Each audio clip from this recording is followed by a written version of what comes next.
بس شروع شو. صحیح. سمه ده. بسم الله کوي. الحمدلله والصلاة والسلام علی رسول الله. من تیر درس کې چې د غرب پیژندنې ابتدایي مباحث مو ویلي وو، ابتدایي خبرې مو کړې وې چې څنګه د غرب تاریخ او بیا د غرب ځینې افکارو مختصره پیژندنه موږ او تاسې کړې وه. په دې درس کې به موږ او تاسې د غربي فکر یو ډېر مهم عنصر چې تقریبا زموږ او ستاسې اسلامي نړۍ په دې غضب کې ککړه ده، ستره فتنه ده په عربو هیوادونو کې، په دې سب کانټیننټل کې، یعنې زموږ او ستاسې افغانستان، پاکستان، ایران، هندوستان، بنګلادیش، په دغه ځایونو کې هم چې دی دغه روانه ده فتنه چې هغه د الحاد فتنه ده. دا الحاد فتنه ډېره یو عجیبه فتنه ده. دې کې نه عالم سړی داخلېږي او نه جاهل. داسې نه ده چې سړی د پوهه ولري یوازې به هغه د فتنې ته ځي. نه، کله نه کله یو وخت زه په یو ځای کې ومه او یو څه کتابونه راته چا رالیږلي وو، نو زه په ټکسي کې لاړم هغه ځای ته او کتابونه مې ترلاسه کړل او بېرته د کور په لور را روان وم او ټکسي کې ناست وم. په دې وخت کې ټکسیوان چې دی الحادي خبرې شروع کړلې او والعیاذ بالله الله تعالی نه هیلې شروع کړلې او بس ما ته ویلې اوس مې د الله سره جنګ وکړو او داسې او داسې او ډېر داسې یو جذباتي سړی و. ما چې دا خبرې واورېدلې حیران پاتې شوم. ما څه وجه ده چې ته دومره ګیلمن یې د الله نه، یا څه وجه ده، څه مشکل ده په تا باندې؟ ما ته وویل چې ما په کور کې راته خپل رشته داران یاد کړل، خپل خپلوان راته یاد کړل چې هغوی مې روزانه وهي، ما نه زما موټر اخلي، ما نه پیسې اخلي، دا خو هغه ډېر عوارض یې بیان کړل. نو فلهذا زه چې دی بس الله ته وایم چې تا پیدا کړی یم، نو اخر زه څه وکړمه؟ ته ولې په ما باندې رحم نه کوې؟ ولې مې د دې مشکلاتو او د لانجو او د دې تکالیفو او مشقتونو نه خلاصوې؟ همدغه راز یو بل شخص و چې هغه رکشه چلوله. ما ورته ویلې چې ته ولې د الله تعالی نه ګیلې کوې یا ولې دغه کوې؟ ما ته ویلې چې ما ته په بازار کې رکشه خرابه شي او ټول خلک یې په موټرو کې ناست دي او په خپلو عیش او عشرتونو کې، او زه چې دا خپله رکشه کله وګورم چې خرابه ده او په دې بازار کې روان یم سره لمر کې، نو ما ته دا سوال رامنځته کېږي، زما په ذهن کې دا سوال راځي چې ولې الله تعالی په ما باندې رحم نه کوي او په دې ټولو خلکو باندې یې کوي؟ دا څنګه الله ده چې دغه په العیاذ بالله چې دغه په وس کې هر څه شی دی، دغه په وس کې کائنات دی، سمندرونه دي، د ټولو دنیا جهازونه او موټرې دي، او بیا هم زه په تکلیف او مشقت کې یم. دغسې واقعات یا دغسې عوارض موږ او تاسې ډېر لیدلی شو. د انسان طبیعت ډېر عجیب دی. سورة فجر کې الله تعالی وایي که نه فأما الإنسان إذا ما ابتلاه ربه فأكرمه ونعمه فيقول ربي أكرمه وأما إذا ما ابتلاه فقدر عليه رزقه فيقول ربي أكرمن وأما إذا ما ابتلاه کله چې الله تعالی انسان په رزق او په نعمتونو باندې ونازوي، نو دا وایي چې فیقول ربي اکرمن، الله تعالی ما باندې اکرام وکړو، الله تعالی ونازولمه. نو بیا چې کله هم د په مشکلاتو په مشقتونو او په تکالیفو کې شي، نو بیا شوی فیقول ربي اهانن. نو د انسانانو د مزاج، د انسانانو د سایکالوجي یا د انسانانو د ذهنیت د خپله چې دی دا د دې موضوع سره تړلی شوی دی، دا د انسانانو د رواني حالت نه دی، دا خپله د دې موضوع سره تړلی شوی دی، د الحاد موضوع سره. نو په دې خاطر باندې زموږ او ستاسې په ټولنه کې د الحاد ډېر اسباب دي. یو فتنه ده د الحاد، ډېر اسباب دي. یو سبب زموږ او ستاسې په دې ټولنه کې په ځوانانو باندې سخت حالتونه، امتحانات، مشقتونه دي، او د دې د وجې نه چې دا الحاد دا زموږ او ستاسې د نړۍ ته یا زموږ او ستاسې د ټولنې ته را روان دی. الحاد وایي چې الحاد وایي یو طرف ته، لارې ته، یو چپ ته طرف. لکه مثال د خبرې په دې قبر کې موږ تاسو لحد که نه، لحد کوم قبر ته ویلی کېږي؟ لحد هغه قبر ته ویلی کېږي چې په هغې کې یو طرف ته وي د قبر پکې، چې قبر کله وکېنستلی شي په دې کې دا یو طرف ته دا بل کنده چې کېږي په هغې کې مړی چې کېږي، جسد چې کېږي، دا یو طرف ته وي، ځکه دې ته لحد ویلی کېږي. په همدې ترتیب باندې په قرآن کریم کې یلحدون فی آیاتنا که نه، دا یلحدون اعراض کول، یو طرف ته والی اختیارول، یو طرف ته تلل. د حق لارې نه یا د صراط المستقیم نه اخواته تلل ټول د الحاد په لغوي او اصطلاحي تعریفات راځي. لغوي تعریف موږ تاسو وایي چې دا یو طرف ته واله دی، اصطلاح تعریف دا دی چې د دین نه یو طرف ته واله، د الله تعالی نه یو طرف ته واله، د قرآن کریم نه، د انبیاو نه. بیا د الحاد مختلف قسم اقسام دي چې په هر یو باندې مختصر خبره کوو. لکه مثال یو ایتیزم دی، بیا الحاد ته په انګلیش کې ایتیزم وایي. ایتیزم د ایتیوس نه اخیستلی شوی دی. تیزم وایي مذهب باندې یقین لرل، یا په ډاینټي باندې یا په مابعد الطبیعات باندې یا په خالق باندې یقین لرل، تیزم ورته وایي په انګلیسي کې. ایتیزم د دې اپوزیټ دی، د دې تضاد دی، د دې نفي ده، د دې مخالف دی. هغې ته چې وایي ایتیزم مخالف. دا د الحاد ابتدایي تعریفات دي. بیا ملحدین په درې قسمه باندې دي. ښه، الحاد په درې قسمه باندې ده. یو هغه الحاد چې په هغې کې یو انسان د الله تعالی نه انکار کوي، د ملایکو نه انکار کوي، د انبیاو نه انکار کوي، د رسولانو کتابونو نه انکار کوي. دې ته ایتیزم ویل کېږي، یا دې ته سټرانګ ایتیزم، قوي الحاد ورته ویل کېږي. یو الحاد دی چې هغې ته اګناستیسزم وایي. اګناستیسزم تشکیکي الحاد ته وایي، لادریت ته وایي. لادریت معنا دا ده چې نه پوهېږم. پوه شوې؟ لکه مثال له خبرې د پښتنو ځینې شاعران دي چې هغه په خپلو شعرونو کې د دې د ذکر کوي، نه پوهېږم. یا موږ او تاسې غټ ساینس پوهان لیدلی شو، سټیفن هاکینګ دی یا نور دی، چې دوی نه پوهېږم وایي. یعنې دوی وایي چې موږ نه الله تعالی ثابتولی شو والعیاذ بالله، او نه د الله تعالی نه انکار ثابتولی شو، بس زه نه پوهېږم په دې مسله کې. دې ته لادریت وایي، اګناستیسزم وایي. څه نتیجې ته نه رسېږم. یو الحاد دی چې هغې ته ډیزم وایي. ډیزم بیا هغه الحاد ته ویل کېږي چې په دې الحاد یو انسان د الله تعالی نه انکار نه کوي، او چې یو خالق دا کائنات پیدا کړی دی، دا هر څه پیدا کړي دي، نور د کائنات سره څه کار نشته، انټریکشنز نشته دی، یا انټیګریشن نشته دی، یا په دې کائنات کې مداخلت نشته. مثال هغه کائنات پیدا کړی، نور هم داسې پرېښی. دا ټول خلک چې دی اکثره د پنجاب، د هندوستان دا شاعران چې مثال جوش ملیح آبادي دی یا نور داسې شاعران چې دي اکثره ډیسټیک ایتیزم باندې یقین دوی درلوده. ډیسټیک الحاد باندې دوی مذهب نه مني. دوی مذهب الله منمه، شته خالق شته دی، بس خالق تا سره مې رابطه ده او خالق تا پیدا کړی مو. نور د مذاهب او والعیاذ بالله انبیا او دا او دا او دا د دې نه انکار کوي. په پښتنو کې هم ځینې شاعران چې تاسې کله جوره شاعري ووینئ، ځینې شاعران داسې شته دی چې د هغوی د افکارو نه د ډیسټیک الحاد یا د ډیزم بوی راځي. نو دا هم د الحاد یو قسم دی. اوس راځو د الحاد عقایدو په باره کې چې الحاد څه شی نظر لري. اخر یو سړی ملحد شي، د هغه څه نظریه جوړه شي، څه مفکوره جوړه شي، د اشیاو په باره کې د هغه څه خیال جوړ شي چې هغه لاړ شي الحاد ته. په الحاد کې لکه څنګه چې په دین کې د هر د انسان، د کائنات، د دې دنیا د هر یو شي خپل تصور دی، بیا د دې تصوراتو تر شا یو دنیا موجوده ده، یو دلیل موجود دی. په همدې ترتیب باندې د الحاد تر شا هم ځینې تصورات دي چې هغه موجود دي. لکه مثال له خبرې موږ او تاسې د انسان تعریف کوو، څنګه یې کوو؟ لکه انسان څه شي ته وایي؟ وما خلقت الجن والانس الا ليعبدون. د انسان غټ تعریف دا دی چې دا چا پیدا کړی؟ الله پیدا کړی. چیش دپاره؟ د عبادت دپاره، بندګۍ دپاره. انسان موږ او تاسې په حیث د بنده پیژنو. البته الحاد څه تصور لري د انسان په باره کې؟ الحاد چې دی انسان ته سیلف ډیټرمن وایي، یا قایم بالذات وایي، یا داسې یو ذات، داسې یو ژوند دی چې هغه په خپل ځان باندې منحصر دی، یعنی په خپل ځان باندې تکیه کوي. هغه العیاذ بالله نه کوم خالق ته محتاج دی، هغه نه کوم مالک ته محتاج دی، هغه نه کوم مثال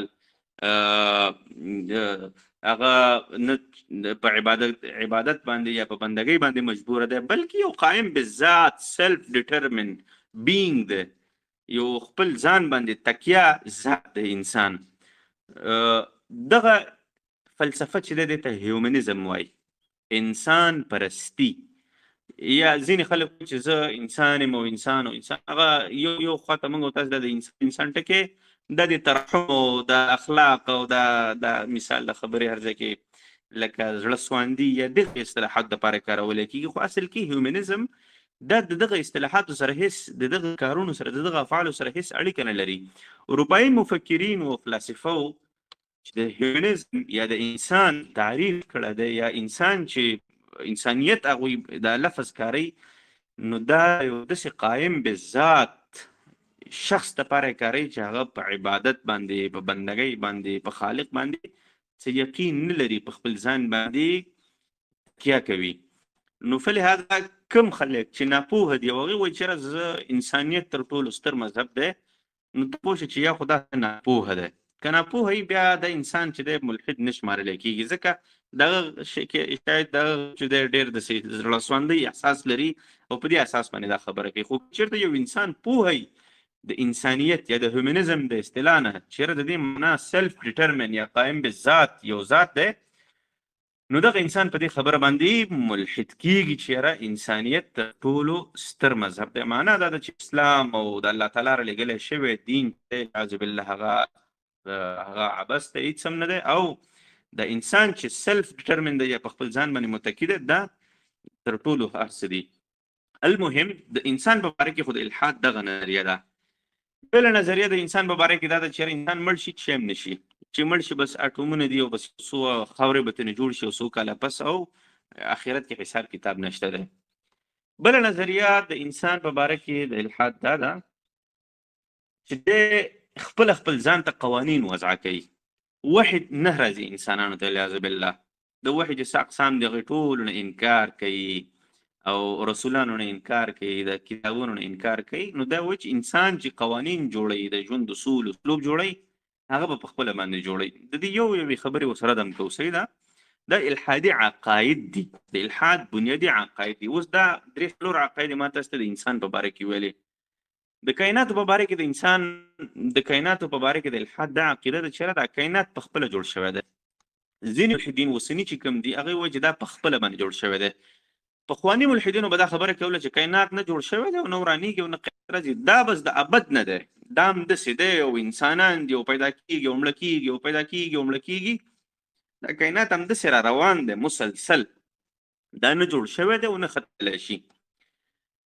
دا پخواني ملحدینو دا خبره کوله. بیا امام غزالي رحمه الله او د دې ترڅنګ چې کوم مفکرین لکه متکلمین د مسلمانانو چې په هغې کې امام غزالي د ابن تیمیه د ابن تیمیه رحمه الله خیر ځان ته متکلم نه وي، خو که د هغې دلایل وکتلی شي هغه په خپله یو ډېر داسې خیار او عقلي دلایل وړاندې کړي دي ګوره د الحاد او د بدعو خلاف. بیا دوی اسلامي فلسفه یا اسلامي فلسفه خو نه اسلامي مفکرینو دوی ته ځواب ورکړ که چېرته دا کائنات د پخوا نه وي د ابد نه وي، نو په کائنات کې به دا تغییر او تبدیل څنګه راځي؟ صحیح ده یو خبره. دویمه خبره دا ده چې کله هم موږ او تاسې د انسانانو دا نسل وګورو دا ورځ تر بله زیاتیږي، نو که چېرته دا کائنات د ابد نه موجود وي، نو دا ولې په داسې شکل کې موجود دی لکه څنګه چې نن موږ او تاسې لیدلی شو؟ ځکه که چېرته یو ډیزاین وي یا یو ځای کې بدلون وي، نو هغه کله هم ایټرنل نه وي یا لامحدود نه وي یا له پخوانه نه وي، ابدي نه وي، ځکه تغییر او تبدیل په هغه اشیاو کې راځي چې هغه حادث وي. نو فلهذا کائنات یو حادث دی او کائنات یو وخت پیدا شوی دی، یو وخت به ختمیږي. دا خبره چې کله مسلمانانو وکړله، نو د دې په خلاف ملحدینو د دې په خلاف باندې چې کوم زنادقه وو هغوی خنداګانې شروع کړلې، هغوی چې دا څه وایي. خو بیا په کال 1929 کې د هبل په نوم باندې یو ساینسپوه را پیدا شو او هغه چې د هبل په نوم باندې یو ټلسکوپ هم جوړ کړ، په خپل نامه باندې یو دوربین یې جوړ کړ. هغه وکتل چې په دې کائنات کې دا کومې سیارې دي، مختلفې لرې لرې سیارې دي، نور کهکشانونه دي، دا مسلسل خپریږي، یو بل نه لرې روان دي. لکه مثال د خبرې یو ګرنیټ دی یا یو بم دی یا یو پټاخۍ ده او هغه ته ډز کې هغه د دې ګرنیټ ته یو کیمره کېږدې او دا ویډیو تینه کیږي نو چې کله ته دا ویډیو وګوري او دا ویډیو واستا کی دا ګرنیټ په چودنه وکي او د رفتار رفته دا ټوټي او دا ذره به تینه خوري وري رواني یو بل نه بل لري رواني نو چې هر کله دغه ذره د یو بل نه لري رواني نو د دې معنی دا ده چې ته کله هم دا ویډیو بیرته را ریورس کی یا په شا باندې راولې دا ویډیو معنا دا چې دا ذره بیرته راټولیږي چې شته امقه یو ګرنیټ ته راځي لکه ویډیو ته اول ولګي مخ په وړاندې ځي نو دا ذره تینا خوري وري روانې دي امغه ویډیو چې ته بیرته په شا باندې راولې چې شي یو ګرنیټ را جمع کیږي نو په امدي ترتیب باندې اډون هبل او هغه وخت چې کوم ساينسدانانو هغوی دا خبره وکړه چې کائنات مسلسل خوريږي سیارې د یو بل لري روان دي د دې معنی دا ده چې کله هم موږ تاسو په دې کائنات کې نو یا په دې دنیا کې نو او زرګونو لکونو میلیارډونو کال مخکې دا کائنات په یو نقطه کې یو سنگولریټي کې په یو نقطه کې راجمع نو هغه نقطې چې د انفجار کړه ده او دا تر دې ځایه پورې راغله ده دې ځایه پورې را رسیدله ده که چیرته نقطې انفجار نه وکړه نو دا کائنات به داسې مسلسل نه پراخه کېده نه به روان دې نظریې ته بیگ بینګ تیوري وایي د بیگ بینګ نظریه وایي او دا هبل په نوم باندې چې کوم ساينس پوه دی هغه د خپل دوربین په ذریعه باندې د دې بنسټ کېښوده بیا وروسته په دې نظریه کې ډېر زیات پرمختګ راغی ملحدینو ته دا نظریه د منلو نه وه مثال د خبرې جان لی میډاکس دا د نیچر میګزین د نیچر رسالې یو ایډیټر او سمونګر نو دا ویل یاره که چیرته موږ او تاسې د بیگ بینګ نظریه ومنو دا په اصل کې یو خالق منلو ته موږ مجبوره کوي ځکه چې کله هم دا کائنات اوس لګیا د خوريږي د دنیا د زمونږ استاسي سپوږمۍ د نظام شمسي د نظام شمسي په څیر باندې 200 میلیارډ نور نظام شمسیان دي لکه مثال زمونږ دا کهکشان د خوا کې را سره انډرومیډا د ملکی نور د کهکشانونه د موږ تاسو سره نږدې په گاوند کې نو که چیرته موږ تاسو دا فرض کړو چې نن 14 میلیارډ کاله مخکې د ځمکه په یو سنگولریټي کې را بنده وه دا کائنات د ټول کائناتون د ټولې سیارې دا په یو سنگولریټي کې یا په یو نقطه کې را بندې وي او دې انفجار کړی دی نو بیا دا سنگولریټي د کوم ځای نه راغله دا نقطه د کوم ځای نه راغله او په دې نقطې کې هغه کوم عوامل چې د انفجار وکړي اوس لکه یو څیز خو چې انفجار کوي د یو څه عواملو په اساس باندې کوي که نه نو دغه پوښتنه ساینس پوهانو سره را پیدا شوه د دې پوښتنې په جواب کې بیا د سټیفن هاکینګ په څیر باندې یا نور ساینس پوهان ټایسن دی یا نور دي هغوی دا ویل چې یاره ممکنه داسې ده چې د دې کائنات په څیر باندې بې شمېره کائناتونه نور داسې چې هغه پیدا شوي دي یو بیرته وران شوي یو بیرته پیدا شوي یو بیرته وران شوي دلته تاسو یو ډېر مشهور اعتراض اورېدلی شئ د ملحدینو هغوی وایي چې یاره دا کائنات کې خو دا انرژي ده کائنات د انرژي نه جوړ شوی دی ماده د انرژي نه جوړه شوې ده او د انرژي خو دا قانون دی چې دا نه پوره کېږي او نه جوړېږي او نه پیدا کېږي او نه ختمیږي دا لکه مثال د خبرې تاسو په یو چایجوش کې اوبه واچوئ په دغه چایجوش کې چې تاسو اوبه واچوئ دا په ګیس باندې کېدی یا په اور باندې کېدی دغه چایجوش نه چې دی بخارات خیږي لوګي ترېنه خیږي پاس یو وخت تاسو راځئ چایجوش ګورئ چې په هغې کې اوبه 2 پیالې 5 پیالې کمې شوي دي بل ساعت چې راځئ ګورئ چایجوش بالکل خالي شوی دی ټولې اوبه ترېنه د بخاراتو په شکل کې الوتې دي دا بخارات چیرته لاړل آیا دا اوبه ختمې شولې نه ساینس دا وایي چې نه دا اوبه ختمې شوي نه دي بلکې دا اوبو خپل شکل بدل کړه د بخاراتو په شکل کې د ګیس په شکل کې کم ایټمز دي دا خپل یو بل سره لرې شول او د خپل شکل بدل کړل او دا اوبه په دې کائنات کې په دې دنیا کې شته نو په دې ترتیب باندې چې د کله نه د دنیا پیدا شوې ده په دنیا کې یو ساس کې اوبه نه زیاتې شوي دي او نه کمې شوي دي د کمې اوبه چې موږ تاسو استعمالوو په کابل کې مثال په د اوبو کمواله راځي په ځمکو کې یا په ځینو ځایونو کې خشکسالي راځي دا اوبه اصل کې د دنیا نه دي ختمې شوي دا منتقل شوي نورو ځایونو ته نورو طرفونو ته ورغلي یا په بحرونو باندې ورېدلي یا په نورو مختلف مقصد دا دی چې دنیا د کومې ورځې نه پیدا شوې ده په دې کې انرژي نه کمه شوې نه زیاته شوې اوبه نه کمې شوې نه زیاتې شوې دا خبره دوی دا کوي اوس 2018 کال کې تحقیقات وشو نو ملحدین چې شوی ملحدین دا وایي چې دا کائنات خو نه ده موږ ملحدین دا وایي چې کائنات پیدا شوی ده نو موږ ته وایي چې کائنات خو د مادې نه جوړ دی او ماده انرژي نه جوړه ده او انرژي نه پیدا کېدلی شي او نه ختمېدلی شي. کېدای شي تاسې هم د برمل نه یا د وردګ عبید وردګ نه یا د نورو ملحدینو نه دا خبرې اورېدلي او چې کله هغوی دا خبره وکړو موږ وایو چې دا خو د دې ډېر سخت جواب یې نه ورونو، د دې هېڅ سخت جواب نه دی، اسانه جواب یې دی. اوس وختونو کې او په تېره پېړۍ کې ځینې تحقیقات داسې شوي دي، ځینې تجربې داسې شوي دي چې د هغه تجرباتو پر اساس باندې انرژي رامنځته شوې ده، پیدا شوې ده، جوړول د انرژي ممکن شوي دي. لکه مثال په 2018 کال کې ځینې پوهنتونونو شاګردانو هغوی تحقیق وکړل، هغوی تجربه وکړله چې هغوی انرژي بالکل د نشت نه را پیدا کړله. یا مثال د خبره د کازمیر افیکټ دی.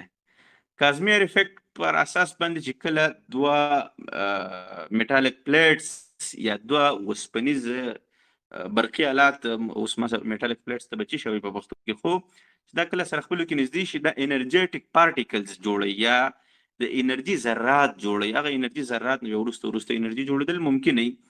نو په دې خاطر باندې د کازمیر افیکټ پر اساس باندې انرژي جوړېدل ممکن دي.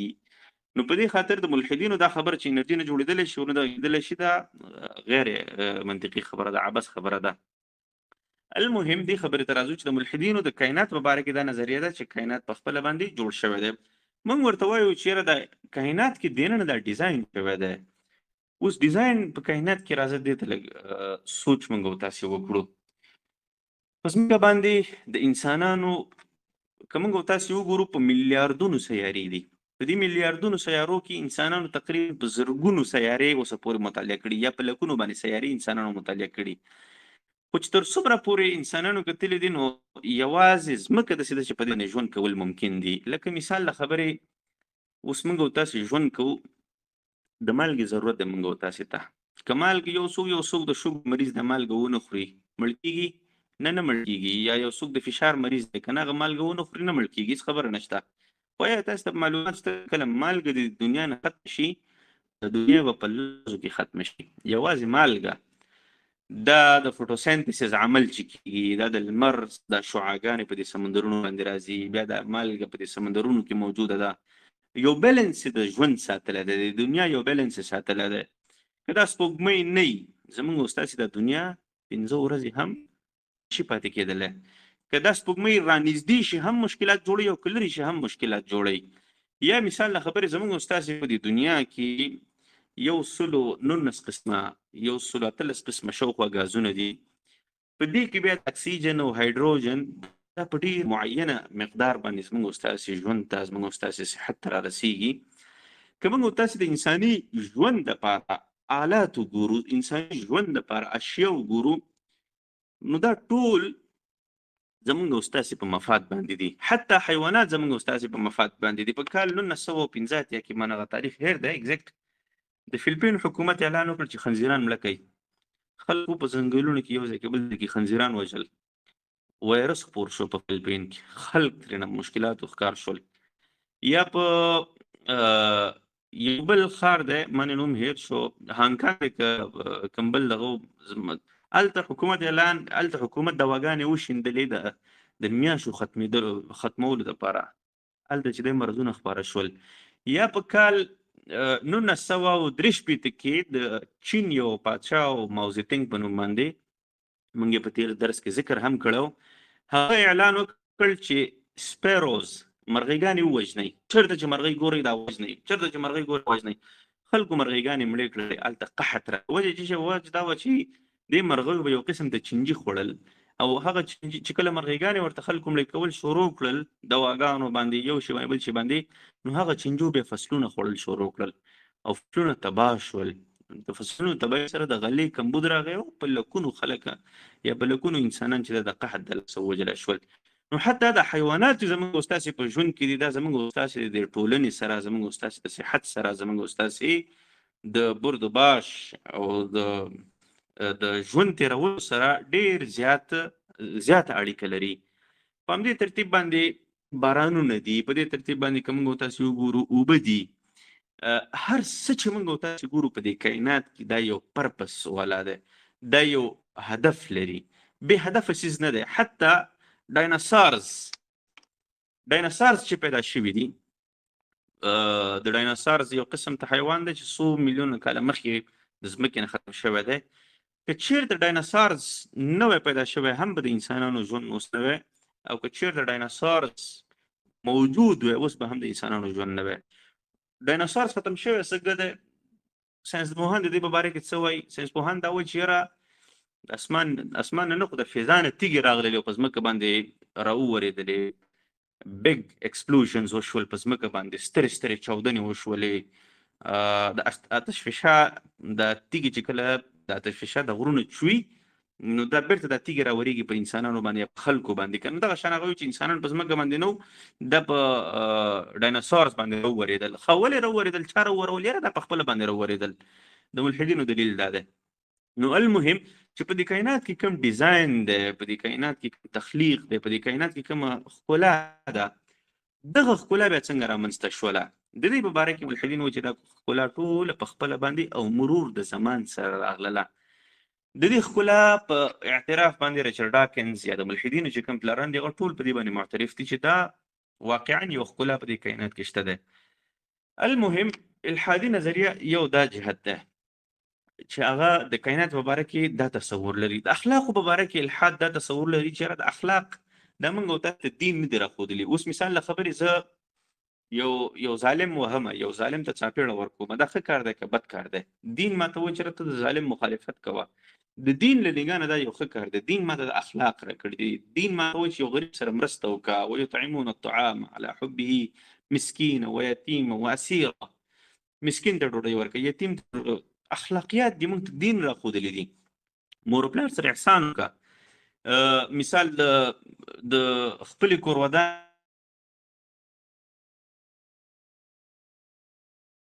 حرام دي. موږ ته دین د اخلاق راښودلی دي چې دا حرام دي. الحاد وایي چې نه دین نشته دی. نو چې کله دین نشته نو د دین اخلاق هم بیا نشته که نه؟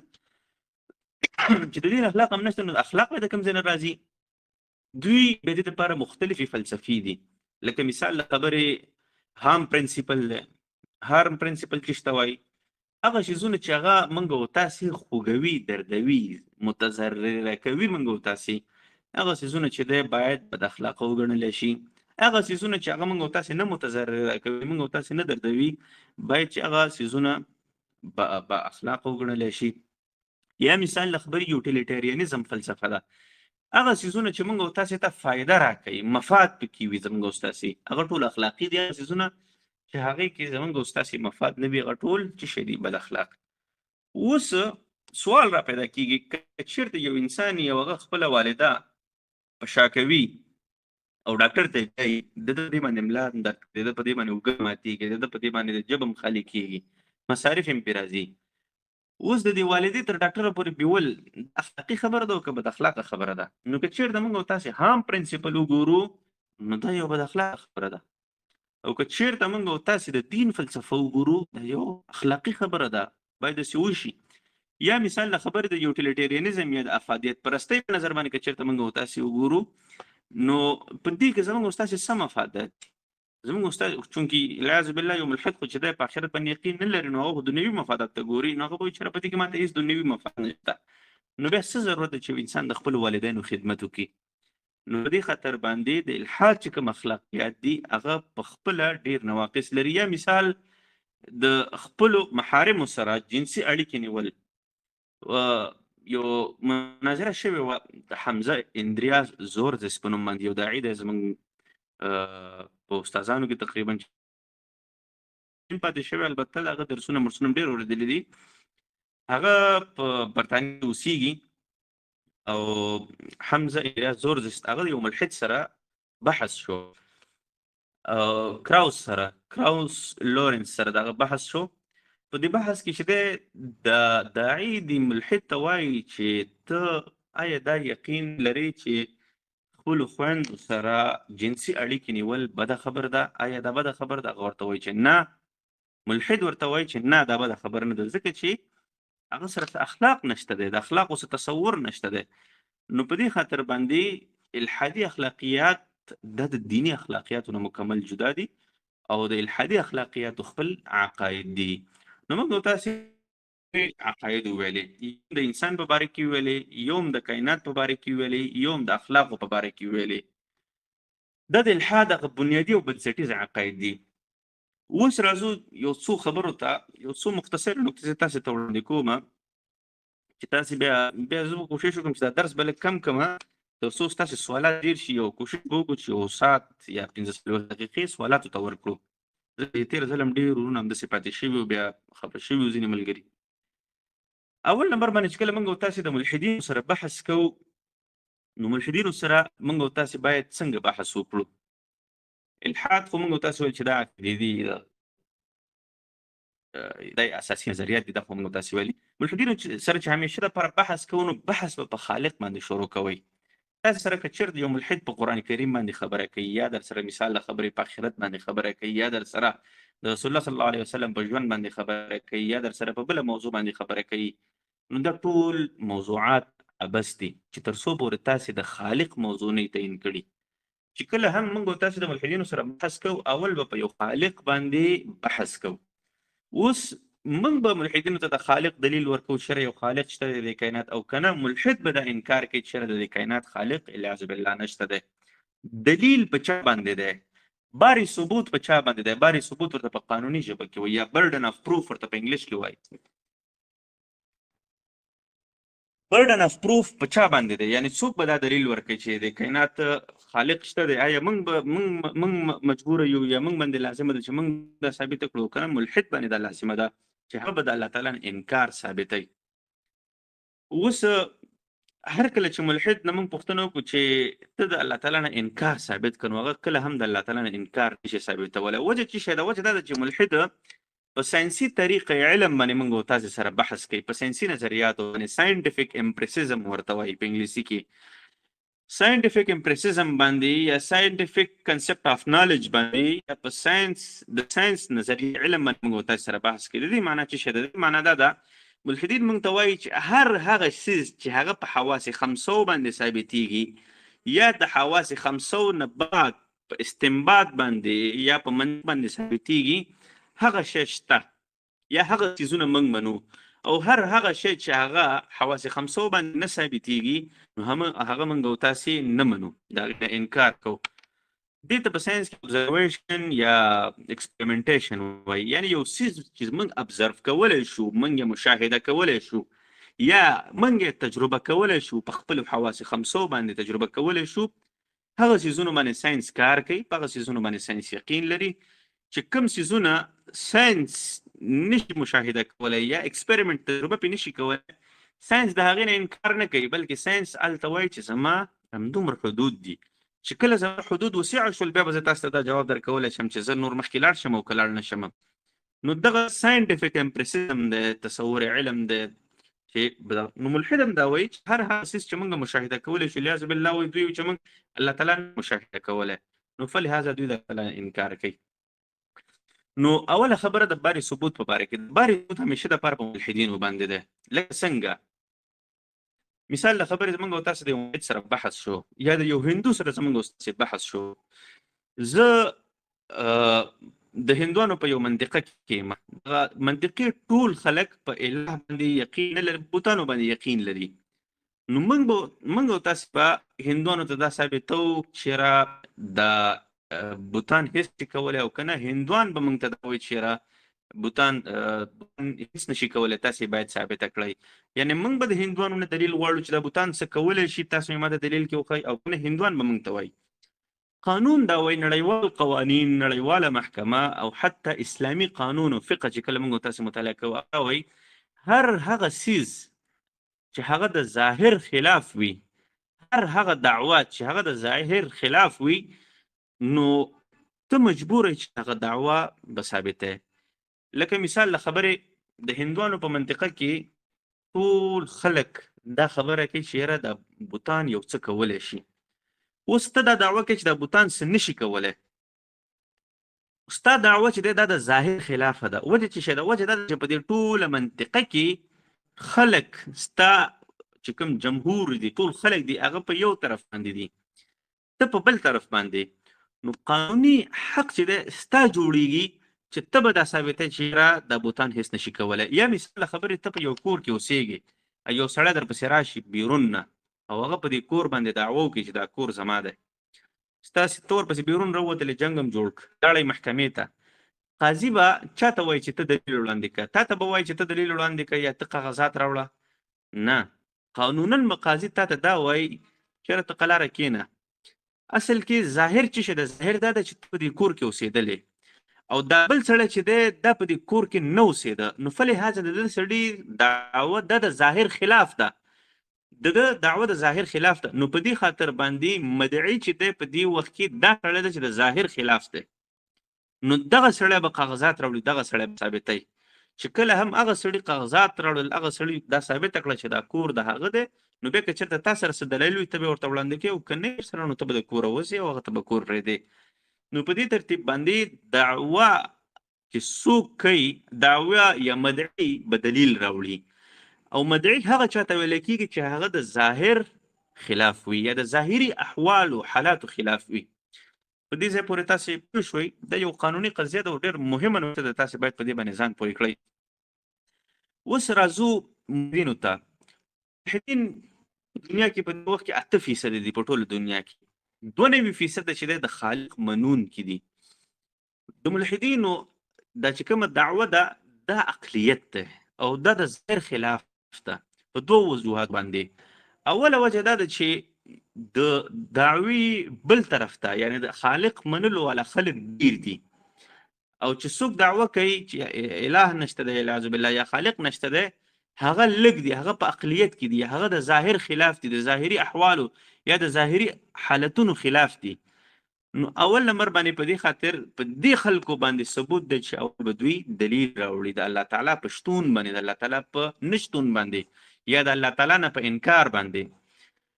دویم نمبر باندې چې کله موږ تاسې دا کائنات وګورو، په دې کائنات کې هر تیږه، هر غر، هر ایټم، یا په دې کائنات کې په انسانانو کې هر حجره د انسان په وجود کې په میلیونونو حجرو کې هر حجره یو ډیزاین ثابتوي، یو اوډون ثابتوي چې په دې کې یو څه صنعتکاري شوې ده، په دې کې یو څه ډیزاین شوی دی، په دې کې څه بدلون راغلی دی. دا تیږې موږ تاسې ګورو، دا په معین شکل کې ځمکه موږ تاسې ګورو، دا اوبه ګورو موږ تاسې ګورو، ټول هر یو شی دا ظاهري چې دې کائنات کې یو ډیزاین شوی دی. نو د دې ډیزاین په خلاف باندې د ملحدینو دعوه ده، او هغوی وایي چې نه دا ډیزاین نه دی شوی. یعنی ملحدین په دې ځای کې د ظاهر خلاف دي، د ظاهري احوالو خلاف دي. نو په دې خاطر باندې دلته باري ثبوت برډن اف پروف چې ورته وایي په انګلیسي کې، دا په چا باندې دی؟ دا په ملحد باندې دی. نو فلهذا خبره د دې نه ده چې یو شی شتون او نه ثابتېږي، بلکې خبره د دې ده چې څوک د ظاهري احوالو خلاف دی. قانون تا ته دا نه وایي چې ته د دې شي نشتون ثابت کړه، د دې شي شتون ثابت کړه، نه، قانون تا ته دا نه وایي. یا مثال له خبرې ته د یو څیز دعوه کوي چې فلانکی شی شته، قانون تا ته دا نه وایي چې مثال له خبرې ته د دې شي دعوه کوي نو فلهذا ته به ثبوت وړاندې کوې، نه، بلکې قانون ته دا وایي چې ته د ظاهر خلاف دعوه کوې، چې دا ټول خلک وایي نشته او ته وایې شته دی، ته به د ثبوت وړاندې کوې. او چې هر کله ته د یو څیز نه انکار کوې چې دا شی نشته او ټول خلک وایي چې شته، نو ته فلهذا د ظاهر خلاف یې، نو ته به دلته ثبوت وړاندې کوې. نو زما په دې خبرو باندې پوه شوې، ډېر په اسانه انداز باندې دا یو ډېره سخته مغلقه قاعده ده، ما په اسانه باندې تاسو ته د برډن اف پروف دا قاعده ویلې. نو چونکې ملحد د ظاهري احوالو خلاف دی، نو ملحد به چې د ثبوت راوړي د الله تعالی د انکار، د الله تعالی د نشتون. اوس چې کله په ملحد باندې ثبوت شو، نو ملحد خو موږ سره دا خبره کړې ده چې زه یوازې هغه ثبوتونه منم چې هغه په احساس په حواس خمسه کې محسوس کېدلی شي، په سترګو باندې لیدلی کېدلی شي، په لاسونو باندې هغه ټچ کېدلی شي، په لاسونو باندې محسوس کېدلی شي، یا د هغې خوند محسوس کېدلی شي، یا بوی محسوس کېدلی شي. نو فلهذا زه یوازې هغه څیزونه منم چې هغه په حواس خمسه باندې محسوس کېدلی شي. نو موږ ملحد ته وایو چې ته ما سره په ساینټیفیک امپریسزم باندې یا په ساینټیفیک تصور علم باندې دلیل وایي، او بل طرف ته د خالق نه منکار کې، او بله دا چې په تا باندې برډن اف پروف دی، یعنی په تا باندې باري ثبوت دی، د ثبوت هغه مسؤلیت ستا دی چې د خالق د انکار ثبوت به راوړې.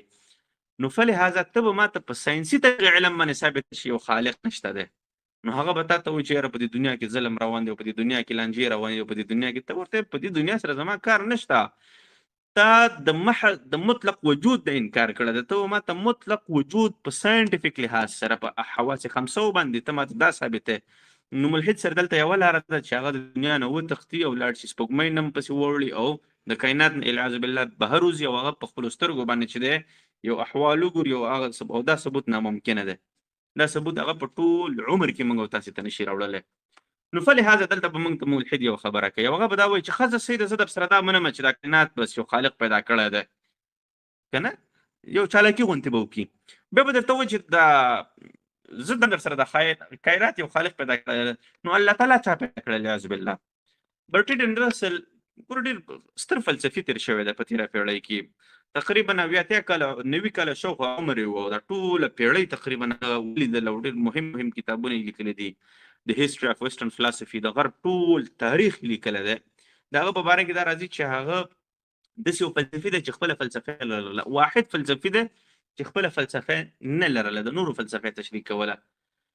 برټریډ رسل په تېره پېړۍ کې یو کتاب ولیکه وای آی ایم ناٹ کرسچن، ولې زه مسیحي نه یم، یعنې ولې زه ملحد یم. هغه اکثره خلک دا وایي چې هغه یو اګناسټیک و، لکه څنګه چې ما تاسو ته مخکې د اګناسټیک تعریف وکړ چې ولې زه یو دغه نه یم. نو هغه به د خپلو دلایلو کې لیکي که نه چې زما د الحاد یا زما د مسیحي نه مسیحي کېدلو یا نه عیسایي کېدلو ستر دلیل دا دی چې ما سره دا سوال دی چې دا کائنات خو خالق پیدا کړی، نو دا خالق بیا چا پیدا کړی دی؟ یعنې دومره ستر ساینس پوه یا دومره ستر فلسفي چې دی هغه په داسې یو وړوکې یو مختصر غوندې سوال کې رابندېږي. د دې سوال جواب زه تاسو ته وایم چې کله موږ د ملحد سره خبره کوو او هغه رابند شي نو هغه موږ خامخا دا دلیل کوي چې ښځه تا خو در سره ومنله چې دا کائنات خالق پیدا کړی دی، نو دا خالق بیا چا پیدا کړی دی؟ نو دلته یو ډېره ستره مغالطه ده او هغه مغالطه دا ده چې موږ ولې وایو چې دا کائنات یو خالق لري؟ ولې وایو؟ اخر وجه چې شي دا وجه دا ده چې په کائنات کې د سیلف امپرومنټ یا ځان ته د پرمختګ ورکولو یا سیلف چینجز یا ځان ته د بدلون ورکولو یا سیلف کانشسنس یا ذاتي شعور دا شی نه لري. آیا یو تیږه ته په کوټه کې کېده په زرګونو کاله تېرېدلو سره دا تیږې نه چې دی مثال یو بل شی جوړېدلی شي؟ نشي جوړېدلی. یا مثال یو خاوره د شګه ده هغه کېده خټه کېده خټه هغې نه په زرګونو کاله باندې چې شی جوړېدلی شي؟ نشي جوړېدلی. په دې شګه کې خټه کې که بدلون راځي دا خټه وچېږي. دا خټه په خپله دا قوت لري چې وچه شي؟ نه. دا خټه ولې وچه شوله؟ دا د هوا د وجې نه. په دې دنیا کې چې هوا د دې د وجې نه د دې هوا تر شا څه شي؟ د دې هوا تر شا نور دلایل دي، هغې تر شا بیا څه دي؟ هغې تر شا نور دلایل دي، د هغې تر شا څه دي؟ د هغې تر شا نور دلایل دي. همدقسې د زنځیر په شکل کې د کړیانو په شکل کې کړۍ په شکل کې د کړیو په شکل کې دا داسې شاته روان ده. نو چې کله موږ ملحد ته وایو چې دا کائنات په خپله داسې خواص نه لري چې خپل ځان پیدا کړي، که مثال له خبرې زه چې دا وایم چې دا کائنات په خپل ځان پیدا کولی شي، د دې معنا دا ده چې په دې کائنات کې یو بلډینګ دی، هغه بلډینګ هم په خپل ځان پیدا کولی شي او چې په خپل ځان پیدا کولی شي نو په خپل ورکېدلی هم شي. نو زما باید دا ټولې خبرې بیا معقولي خو چونکې زما دا خبرې معقولې نه دي. وجه چې شی وجه دا ده چې نه کائنات په خپله پیدا کېدلی شي او نه یو بلډینګ په خپله پیدا کېدلی شي. نو چې کله هم په کائنات کې نه شعور شته دی، نه دا قوت شته دی، نه دا توان شته دی، نه دا وس په دې کائنات کې شته دی چې خپله ځان پیدا کړي، یا په دې کائنات کې که چېرته د اوبو کې بدلون راځي نو دا یو بهرنی عامل لري. نظام شمسي ته خبر رسیږي، نظام شمسي خپله هم محتاج دی، بیا هغه چې کوم محتاج دی هغه هم خپله محتاج دی. نو د دې ټولو دا سلسله چې دا یو خالق دی، یو سپریم بیم ده، یو پرسونیفاید بیم ده یا پرایم بینګ ته چې ارسطو ورته ویلی دی، یو خالق ته چې دی هغه ټوله سلسله رسیږي. نو په دې خاطر باندې په کائناتو کې د خپله د بدلون یا خپل شعور نشته دی. موږ ځکه دا پوښتنه کوو چې دا کائنات یو خالق ته اړتیا لري او د کائناتو خالق څوک دی. لکه مثال له خبرې تا سره په لاس کې یو قلم دی، دا قلم مات دی. نو که چېرته یو څوک راشي او تا ته ووایي دا قلم چا مات کړی دی، نو هغه دا سوال ولې وکړه؟ په دې خاطر وکړه چې هغه مات قلم ولیده، د هغې نه بعد دا سوال وکړه چې دا قلم چا مات کړی. اوس که چېرته ستا په لاس کې دا قلم یو دا جوړي او تا ته وایي چې دا قلم چا مات کړی، ته به ورته چې ته بیا عقل دا قلم چې دی دا خو جوړ دی، ته څنګه مانه دا پوښتنه کې؟ نو په دې خاطر چې کله موږ دا کائنات ګورو په کائنات کې خپله اټ سیلف قوت نشته دی، نو ځکه موږ دا پوښتنه کوو چې دا کائنات چا پیدا کړی دی.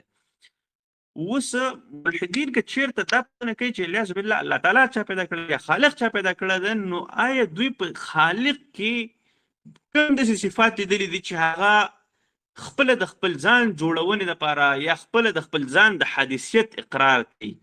لکه مثال موږ وایو چې دا کائنات ابتدا لري، حادث دی. هر هغه څیز چې هغه بدلون مومي یا هر هغه څیز چې هغه ختمیږي هغه یو ابتدا یو پیل هم لري. اوس دا کائنات په باره کې خپله د ترموډاینامیکس یا ساینسي قوانین دا وایي چې انټروپي کېږي، دا ختمیږي، دا کائنات اختتام طرف ته روان دی. نو چې کله هم په کائنات کې بدلون د خارج نه راځي، نو دلته دا یو منطقي سوال دی چې د دې یو خالق شته دی، دا بدلون په یو ذات راولي، یو خالق راولي.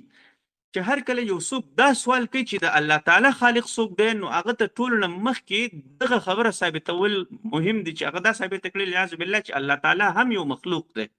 اوس موږ د کائنات په باره کې لکونه ثبوتونه لرو چې کائنات یو مخلوق دی، نو ځکه موږ د هغه د خالق پوښتنه کوو. اوس د الله تعالی د مخلوقیت دپاره د ملحدینو سره څه دلیل دی؟ یعنی اول هغوی د الله تعالی مخلوقیت ثابت کړی نه دی او هغه د هغه خالق غواړي. نو چې کله ته د یو سیز مخلوقیت ثابت نه کړي او د هغه سیز د خالقیت دعوه کې یا د خالقیت ثبوت غواړي، نو دا دعوه څه شی ده؟ دا غیر منطقي ده. صحیح ده؟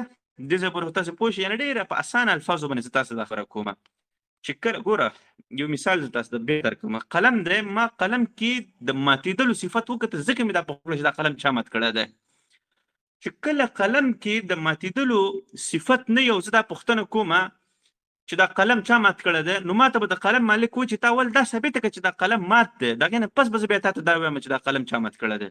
نو چې کله په کائنات کې مخلوقیت صفت شته دی او په دې باندې را سره ملحد هم قانع دی چې دا کائنات خپله نه شعور لري، نه خپله قوت لري، نه خپله هېڅ لري، نو فلهذا موږ دا پوښتنه کوو چې د کائنات خالق څوک دی. او که چیرته ملحد دا پوښتنه کوي چې الیاذ بالله د کائنات چې کوم خالق دی د هغه خالق څوک دی، نو موږ ورته وایو چې ته اول د هغه مخلوقیت ثابت کا. چې کله ته د الله تعالی مخلوقیت نشي ثابتولی، نو ته بیا دا دلیل څنګه وایي چې د هغه خالق څوک دی؟ نو فلهذا دا یو ډېر غیر عقلي دلیل دی. بل ملحدین چې د دې دلیل هم پسې راوړي بیا بل دلیل وایي، هغه بیا مسله الشر ده یا د پرابلم اف ایول دی. په دې دنیا کې ولې ظلم دی او دا دی او دا دی او دا دی او دا دی، دې باره کې چې دوی بیا هغه دلیل وایي. اوله خبره دا ده چې په مسله الشر باندې د خالق انکار یا د الله تعالی نه انکار نشي ثابتېدلی. لکه څنګه چې موږ د درس شروع کې ویلې چې انسان باندې غم راغی، تکلیف پرې راغی او هغه د الله تعالی نه انکار وکړي، یا په یو چا باندې مشکل راغی او هغه د الله تعالی نه انکار وکړه، نو دا یو غیر منطقي رویه، غیر عقلي رویه ده.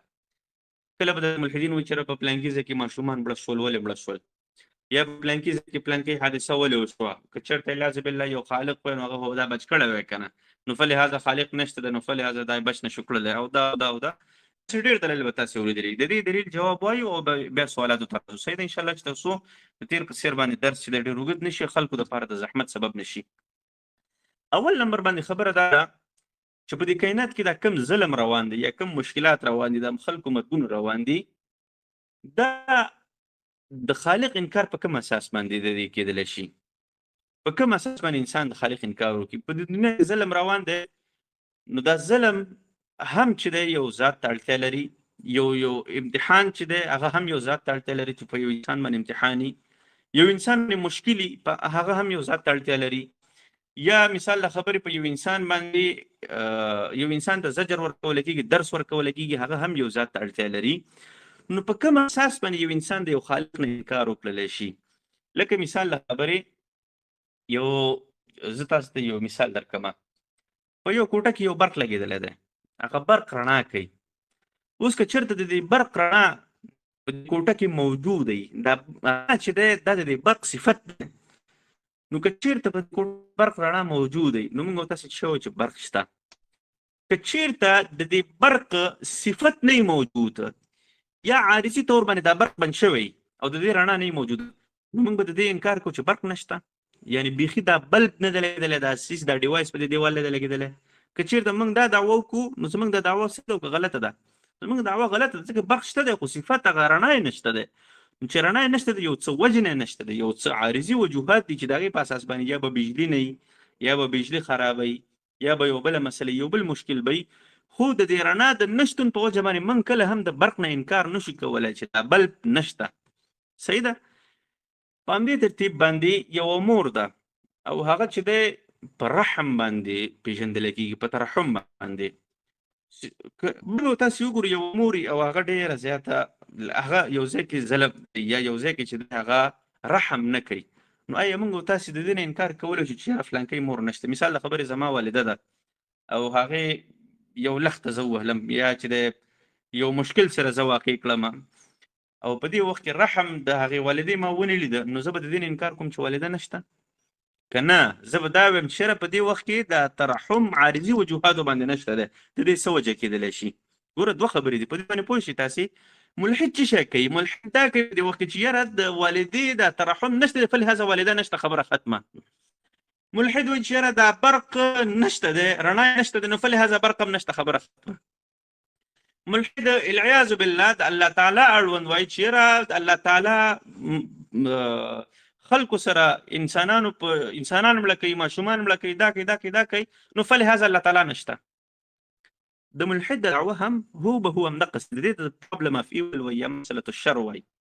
موږ وایو چې نه، کله نه کله د یو ذات چې هغه په حکمت باندې پوهیږي، هغه په علم باندې پوهیږي، هغه د ځینې عارضي وجوهاتو په بنا باندې په حالاتو کې بدلون راولي. لکه مثال د خبرې یو مور ده او هغه د ماشوم په مستقبل باندې خبره ده. صحیح ده. اوس کابل کې وره وریږي، وروره سبی وختي ده او دا د خپل بچي پسې نښتې ده، د ګرمې کمپلې نه راپاسوي، یخ بوټان ورته په پښو کې او په دې یخنۍ کې ولېږي مکتب ته. دا ماشوم په لاره باندې ځان سره روان یو جاړي او وایي چې دا مور څومره ظلم کوي ما سره، څونه په مشقت او څونه په تکلیف باندې ما پاسوي او زه هلته ځمه، دا خو ما سره ډېر غټ ظلم کوي. او مور چې شی وایي، مور وایي چې خیر دا عارضي امتحان، د عارضي سختۍ زه په دې ماشوم تېروم، خو دا د ده په مستقبل کې د ته فایده کوي.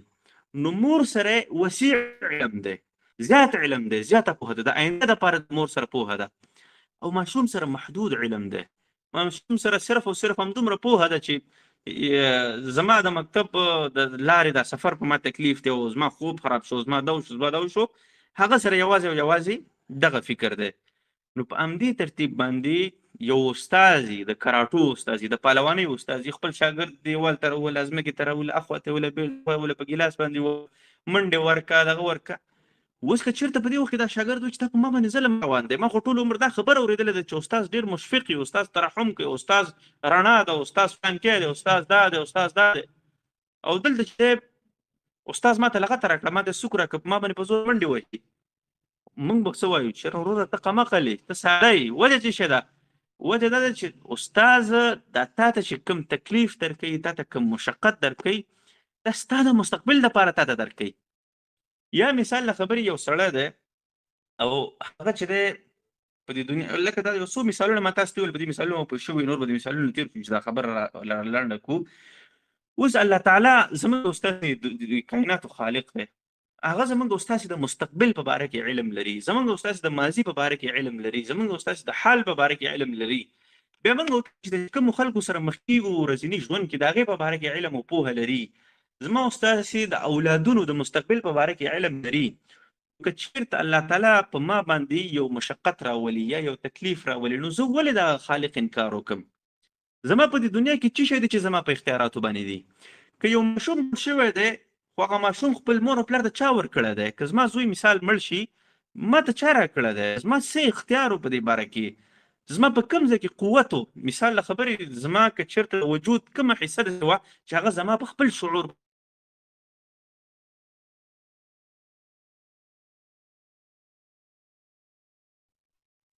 استاد محترم غږ مو نشته.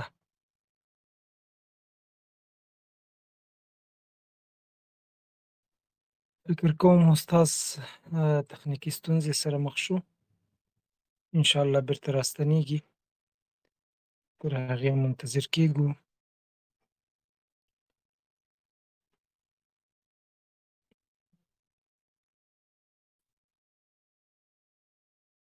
السلام علیکم. ډېرې بخښنې سره زما انټرنیټ یو څو دقیقو لپاره بند شو.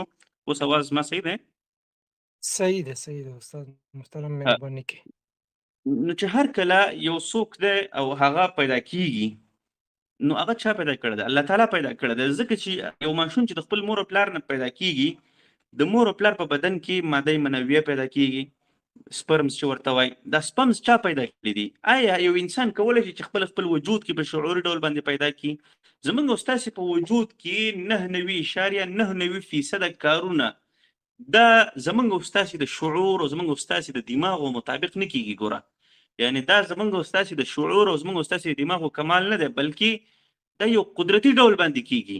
دا معده چې کار کوي، دا املا کار کوي، رګونه کار کوي، اړوکي کار کوي، اعصاب کار کوي.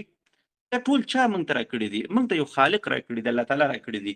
نو چې هر کله یو انسان ته الله تعالی سپمز ورکړي دي، یو بیا هغې ته دا قوت ورکړی دی چې هغه یو اولاد پیدا کړلی شي، هغې اولاد دپاره کار وکړلی شي، او بیا دته الله تعالی په زړه کې ترحم هم واچو. ځکه ترحم هم زمونږ او ستاسې خپله په زړه کې پیدا شوی شی نه دی، بلکې دا هم یو خالق اچولی دی. نو موږ او تاسې بیا ولې د هغه د وفات کېدلو په وخت کې چې الله یې د موږ نه اخلي، نو د الله تعالی نه ګیلې وکړو؟ زمونږ او ستاسې د ماشوم یا خپل زوی یا د بل زوی په پیدا کېدلو باندې کوم اختیار و چې موږ او تاسې د هغه په اخیستلو باندې بیا اختیار لرو او واکمني لرو؟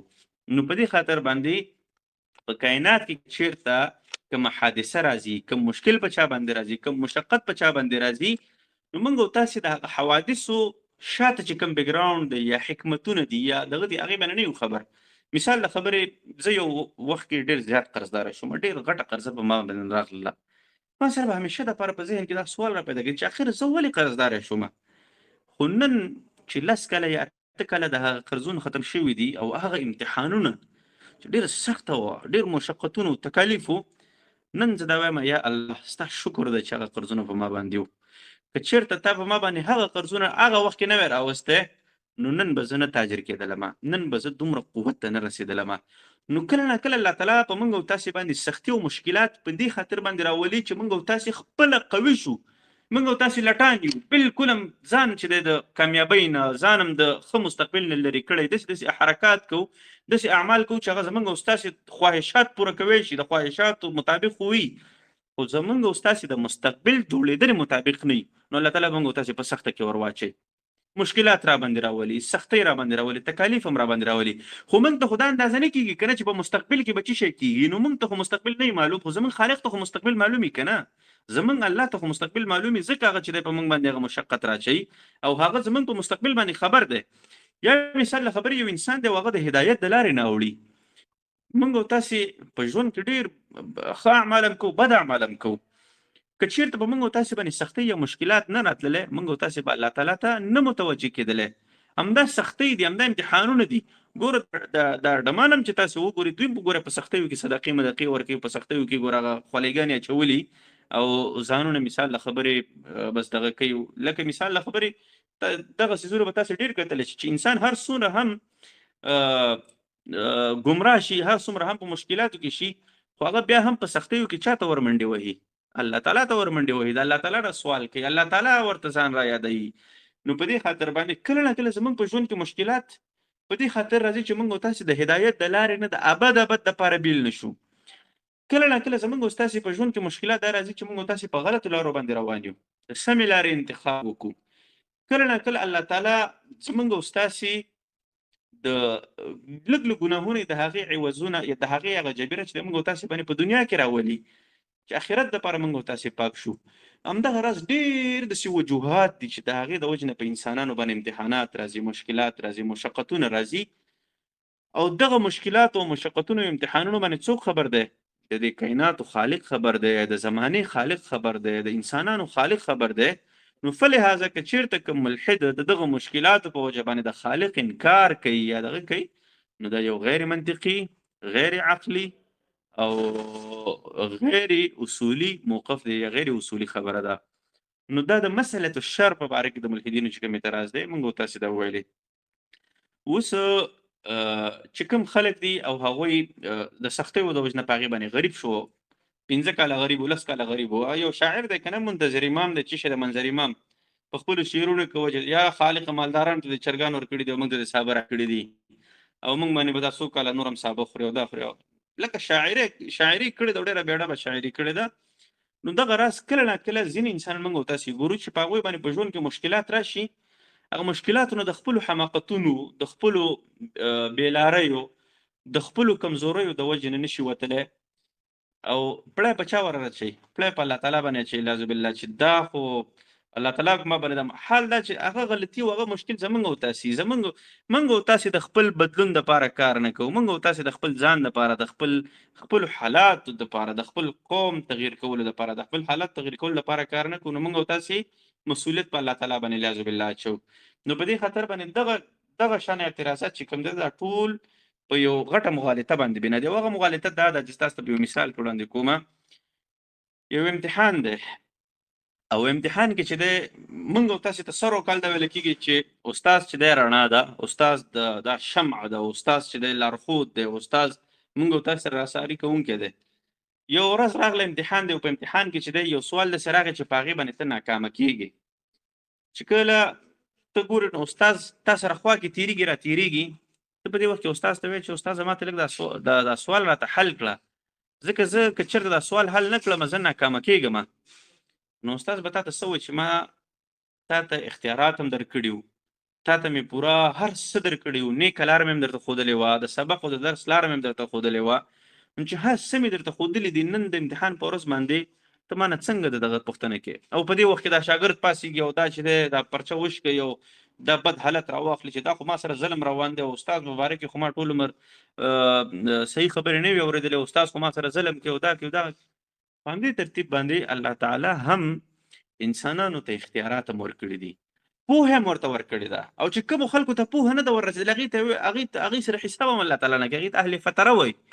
مثال یو انسان ته الهي دین نه دی وررسېدلی، قرآن کریم او انبیا نه دي وررسېدلي، په ځنګل کې رالوی شوی دی او هملته سپین ږیری شوی دی مړ شو، الله تعالی هغه ته په دې باندې عذاب نه ورکوي ځکه چې هغه پورې دین نه دی رسېدلی، هغه په اهل فتره کې شمار دي. نو چې کله تا ته دین هم در رسېدلی دی، تا ته پوه هم در رسېدلی ده، قرآن هم در رسېدلی دی، دماغ هم در سره شته دی، هر څه در سره شته دی، فرصت هم در سره شته دی، اختیارات هم در سره شته، صلاحیتونه هم در سره شته. خو بیا هم چې کله په تا باندې چې کله بیا هم ستا د دغه وخت راغلی دی نو ته په ګناهونو کې مبتلا شوی، په کفر کې مبتلا شوی، په مشکلاتو کې مبتلا شوی، بیا هم دغه ته راپاسېږي سبا د الله تعالی نه انکار کوي. همدا الله تعالی درته وایي چې زه ګوره کله نه کله په تا باندې مشکلات فلا یخرجنکم من الجنة فتشقى، په تا باندې مصیبتونه کله نه کله راولمه، کله نه کله در باندې سخت حالات راولمه، کله امتحانونه په تا راولم. ولنبلونکم بشیء من الخوف، خوف امتحان در باره راولمه، والجوع د لوږې، ونقص من الاموال، مالونه دنه غریب دي کمه، الله تعالی غریب دي کمه ایسته، والانفس والثمرات، هغه نتیجې هغه ثمرات چې کوم دي ډېر محنتونه به دي کړي، کوششونه به دي کړي. الله تعالی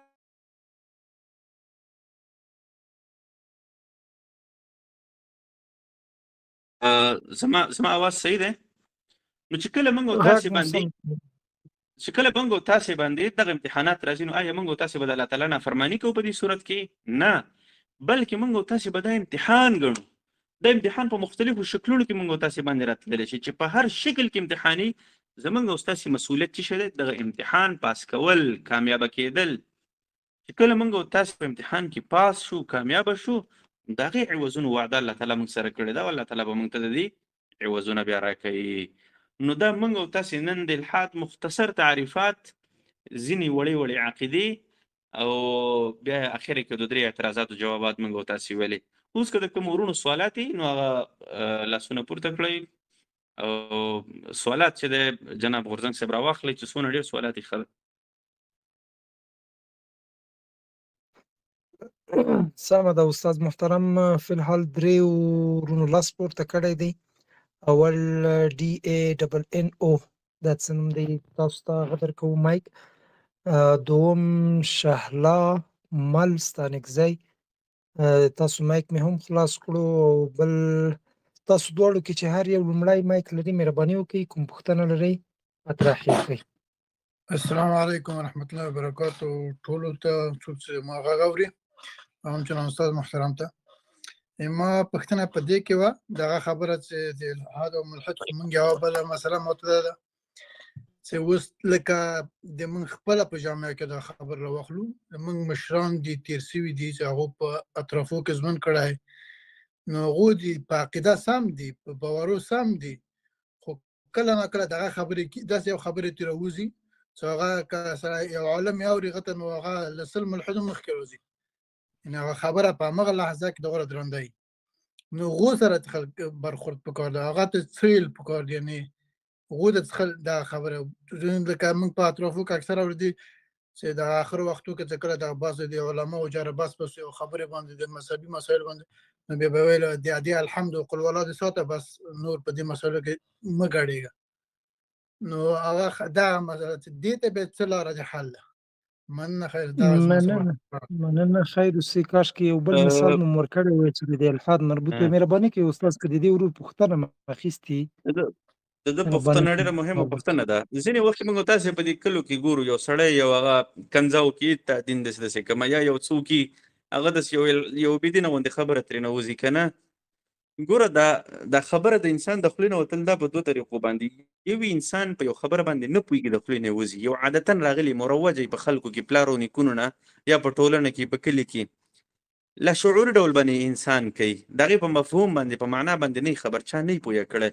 نو په دغه وخت کې په دغه مسله کې انسان چې دی نه ملحد کېږي یا نه کافر کېږي، البته یو انسان دی او هغه په شعوري ډول باندې خبر ده چې د خبرې دا عواقب کېدلی شي، په دې باندې دا ګناه ده، په دې باندې انسان که چېرته پوه وي او هغه د دین نه هم وتلی شي او بیا هم هغه انسان کوي، نو دا انسان په دې باندې ملحد کېږي او انسان په دې باندې دغه کېږي. خو ښه خبره څه شی ده؟ ښه خبره د تربیت ده. دا یو واضحه خبره ده چې زموږ او ستاسې د ټولنو تربیت په دې باب کې ډېر کم شوی دی.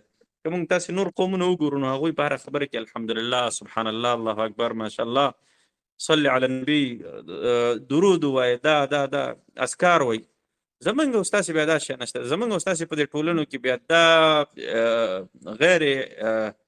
غیر اختیاري خبرې، عبث خبرې، فضول خبرې دا ډېرې زیاتې مروجه شوي دي.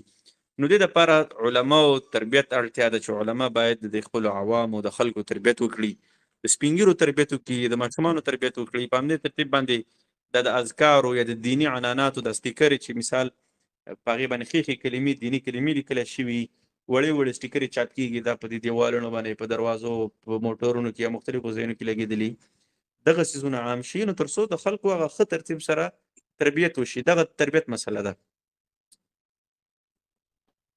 مننه استاد محترم. شاه الله ستانکزی مهرباني وکړئ مایک انمیوټ کړئ. کومه پوښتنه لرئ مهرباني وکړئ. السلام علیکم دواړو اساتیدو محترم ته اول السلام کوم. د ما आवाज لري استاد محترم؟ هو غږ مو شته. استاد محترم ما سوال دا کوو، زه ډایرکټ خپل سوال ته راځم. موږ دغه ملحد ټکی چې دی دا له کافر سره ډیفرنشیټ کولی سو یا نه؟ لکه څه له الله نه انکاري کېدل او څه له الله سره شرک کنه کول، نو لکه دواړه د خدای نفي کول دي کنه. نو لکه موږ د ملحد یا الحاد د هغه د ډیفرنٹ کیټګوري کې ولې ایکسپلین کوو؟ لکه دواړه خو دي له الله سره لکه الله نه انکاري دي. هغې نه علاوه استاد محترم لکه تاسو چې په د خبره کې لکه تاسو ټایپس اف الحاد چې کله وویلې په دا دویم ټایپ کې تاسو وویلې وایي چې هغه دوم ټایپ یې دا ده چې یا د هغوی خلک د الله وجود نسی ثابتولی او یو د الله رد نسی ثابتولی. نو مطلب دا چې دوی دواړه خلک چې دي لکه د کنفیوژن له وجې نه نو دا خلک چې ده هغه لکه د مسلمان کیټګري ته نسی راتللی. نو کله چې یو لکه مسلمانی هغه ډیر زیات سوال کولو حالت ته راسي، نو هغه لکه د الله بودن او نه بودن کې چې کله هغه ډیر کنفیوز سي، نو هغه موږ هغه ته ملحد وایو یا موږ هغه ته مرتد وایو. او بل لکه په اسلام کې کله چې یو مسلمان مرتد سي نو هغه ته موږ 73 hours کنه هغه ته وخت ورکول کیږي که هغه بیرته اسلام ته راسي نو لکه هغه معاف کیږي، ورنه لکه د قاضي له طرف نه هغه په قتل رسیږي.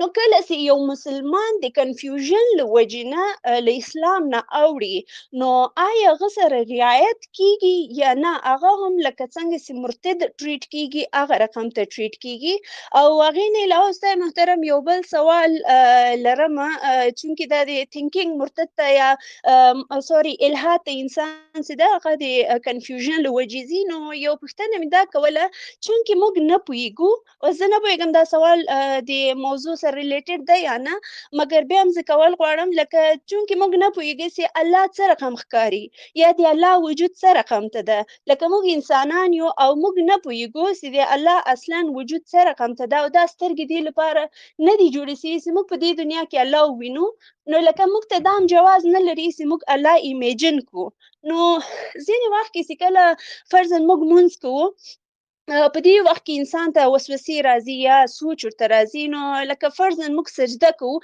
موږ سبحان ربي الاعلی وایو او په دې صورت کې همدې ټایم کې تاسو ته ذهن کې دا شی درسي چې د ربي الاعلی څوک ده نو په دې وخت کې چې کله تاسو غواړئ چې زه وسوسونه او ډېر تھینکینګ نه ځان وساتم نو آیا دا جواز لري چې په هغه وخت کې خپل سوچ ته فل سټاپ ورکولو لپاره انسان د الله خپل نوم الله ایمیجن کی او وایي چې زه دغه ذات ته لکه عبادت کوم همدا د ما کوېسچنز و او بل استاد محترم یو بله خبره ده چې خدای دې وکړي سوال مې ډېر اوږد نه وي مګر یوه خبره ده لکه موږ اول سر کې چې ما د کافر او د ملحد خبره وکړله لکه هندویزم کې که نه چې کله موږ راځو هغوی خلک چې دا یا تیږې ته عبادت کوي یا هغوی لکه جانور ته عبادت کوي یا سپوږمۍ ته یا دغو شیانو ته عبادت کوي لکه هغوی خالق یو شي سره ریلیټ کوي مګر چې کله سیک ته راځو هغه سیکان چې دي هغه وایي یا واحد ګورو وایي هر شی وایي مګر وایي چې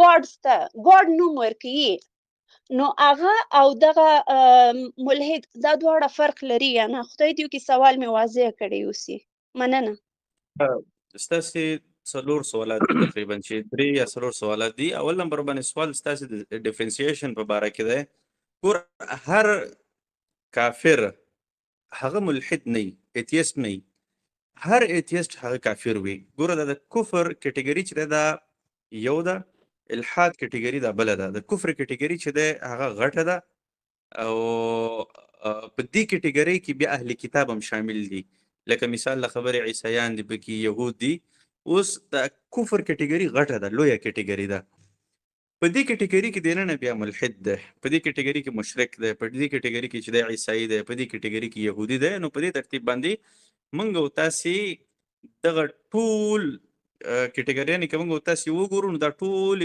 چیش ته رسیږي کفر ته رسیږي یا د حق لارې نه انکار ته رسیږي نو په دې کې چې ډیفرنسیشن کیږي په دغه اساس باندې کیږي اوس یو انسان دی هغه عیسائی دی او هغه چې دی هغه په عیسایت باندې یقین لري د هغه شمار چې دی په اهل کتابو کې کیدلی شي یو انسان دی هغه ملحد دی د هغه چې د هغه سره زموږ استاد بیله د مسلمانانو بیله اړیکه ده د ملحدینو سره زموږ استاد بیله اړیکه ده د اهل کتابو سره زموږ استاد بیله اړیکه ده اگر چې دا ټول کفار دي خو ملحد شدید کافر دی دا نور چې دی دوی چونکې ځینې داسې خبرې داسې دي چې هغوی مماثلت لري لکه مثال له خبرې هغوی په الله تعالی باندې یقین لري په آدم علیه السلام باندې او په ځینې انبیاو باندې یقین لري دا د هغوی ځینې مماثلتونه دي موږ سره البته کفر کې ټول شامل دي خو ځینو سزا به اهل علم وایي چې هغه زیاته سخته وي ځینو سزا به چې دی کمه وي نو په دغه کې ډیفرنسیشن چې کېږي دا د عقایدو د نظریاتو په بنیاد باندې کېږي دا یو سوال دویم سوال ستاسې د مرتد په باره کې دی ګوره اسلام چې دی مرتد ته 3 ورځې وخت ورکوي مرتد ولې وجلی کېږي او یو انسان چې کنفیوژن ښکار شي یا کنفیوز شي آیا هغه به وجلی کېږي نه داسې سوال اسلام کې قطعا دا نشته چې یو انسان کنفیوژن ښکار شو یا مثال یو انسان نه دی پوهه کړی شوی او هغه ووجلی شو د پاسه بیچاړې راواخله یا تورې راواخله یو بس ویې وژنې او کافر دی او مرتد دی او لرې کې ختم کړي نه په اسلام کې دا کنسپټ نشته دی اسلام کې کنسپټ څه شی دی اسلام کې کنسپټ دا دی چې ګوره علما شته دی یوه ټولنه موجوده ده ته د دې ټولنې بالکل خلاف لکه یو انسان چې مرتد کېږي خو د هغه مرتد کېدل خو به هم ظاهرېږي که نه لکه یو انسان اوس یو ټولنه د پای کې 10 کسان اوسېږي هغه 10 کسانو کې یو کس دی چې د 9 کسانو د بیلیف خلاف خبره کوي که چیرته دا انسان د بیلیف خلاف یا د یقین خلاف یا د هغوی د عنعناتو د دین خلاف خبره کوي نو معنا دا ده چې د سره به یو څه دلیل وي کنه، دا به د یو څه دلیل په اساس باندې مرتد کیږي کنه. اوس مثال له خبرې یو کس دی هغه په برتانیا کې اوسیږي او هغه برټش برن سبجیکټ دی، یا معنا دا ده چې هغه هلته په برتانیا کې پیدا شوی دی، چې کله هم د برتانیې د کنسټیټیوشن نه یا د برتانیې د قوانینو په خلاف باندې راپورته کیږي او خبره کوي، هغه باندې لا اف ټریچري یا د غدارۍ قانون په هغه باندې عملي کیږي. غداري د پاره هغه ته سزا ورکول کیږي. وجه د وجه دا ده چې د برتانیې د قانون په خلاف خبره وکړه. په همدې ترتیب باندې چې کله هم په یو اسلامي هیواد کې یا اسلامي ملک کې ګوره د مرتد قانون چې ده دا داسې نه ده چې ګوره یو ټولنه ده او په هغه ټولنه کې ډیموکراسي ده او په هغې کې دغه د کفري قانون دی او یو کس چې د یو خبره وکړه او بل کس راپاسې دغه ته مرتد یو کافر یو د پاسې حلالې کې مړ کې دغې کې نه، چې کله هم د مرتد حکم عملي کیږي یا د مرتد حکم لګیږي نو هغه په هغه ټولنو کې په هغه ځای کې لګي چې هلته اسلامي قانون نافذ وي، هلته قاضي موجود وي او د قاضي مخې ته چې د مرتد کېنولی شي دا په خپل ارتداد باندې اعتراف وکړي. نو چې کله دا اعتراف کوي او د اسلامي قانون خلاف کیږي، معنا دا چې د اسلامي قانون سره غدر کوي. اوس د اسلامي قانون سره غدر کول لکه څنګه چې د برټش قانون سره ته غدر کې ته هلته سزا باندې رسي، ته قشن د اسلامي قانون سره غدر کولو کې د ټوله دنیا قوانین خامخا د خپلو غدارانو سره یو قانون لري. نو چې کله یو مرتد د اسلامي قانون سره غدر کوي نو ته به راولې کې باندې خپل مخې ته چې ته ولې غدر کوي، په ما کې د څه مشکل لیدلی دی، زما په دې قانون کې د څه مشکل لیدلی دی، کوم اعتراض دی ستا په دې قانون باندې؟ ملحد به وایي چې مرتد به وایي چې زما دا اعتراض دی، ته به ورته د هغې جواب ورکړې، ته مکلف یې چې ته به دې جواب ورکړې.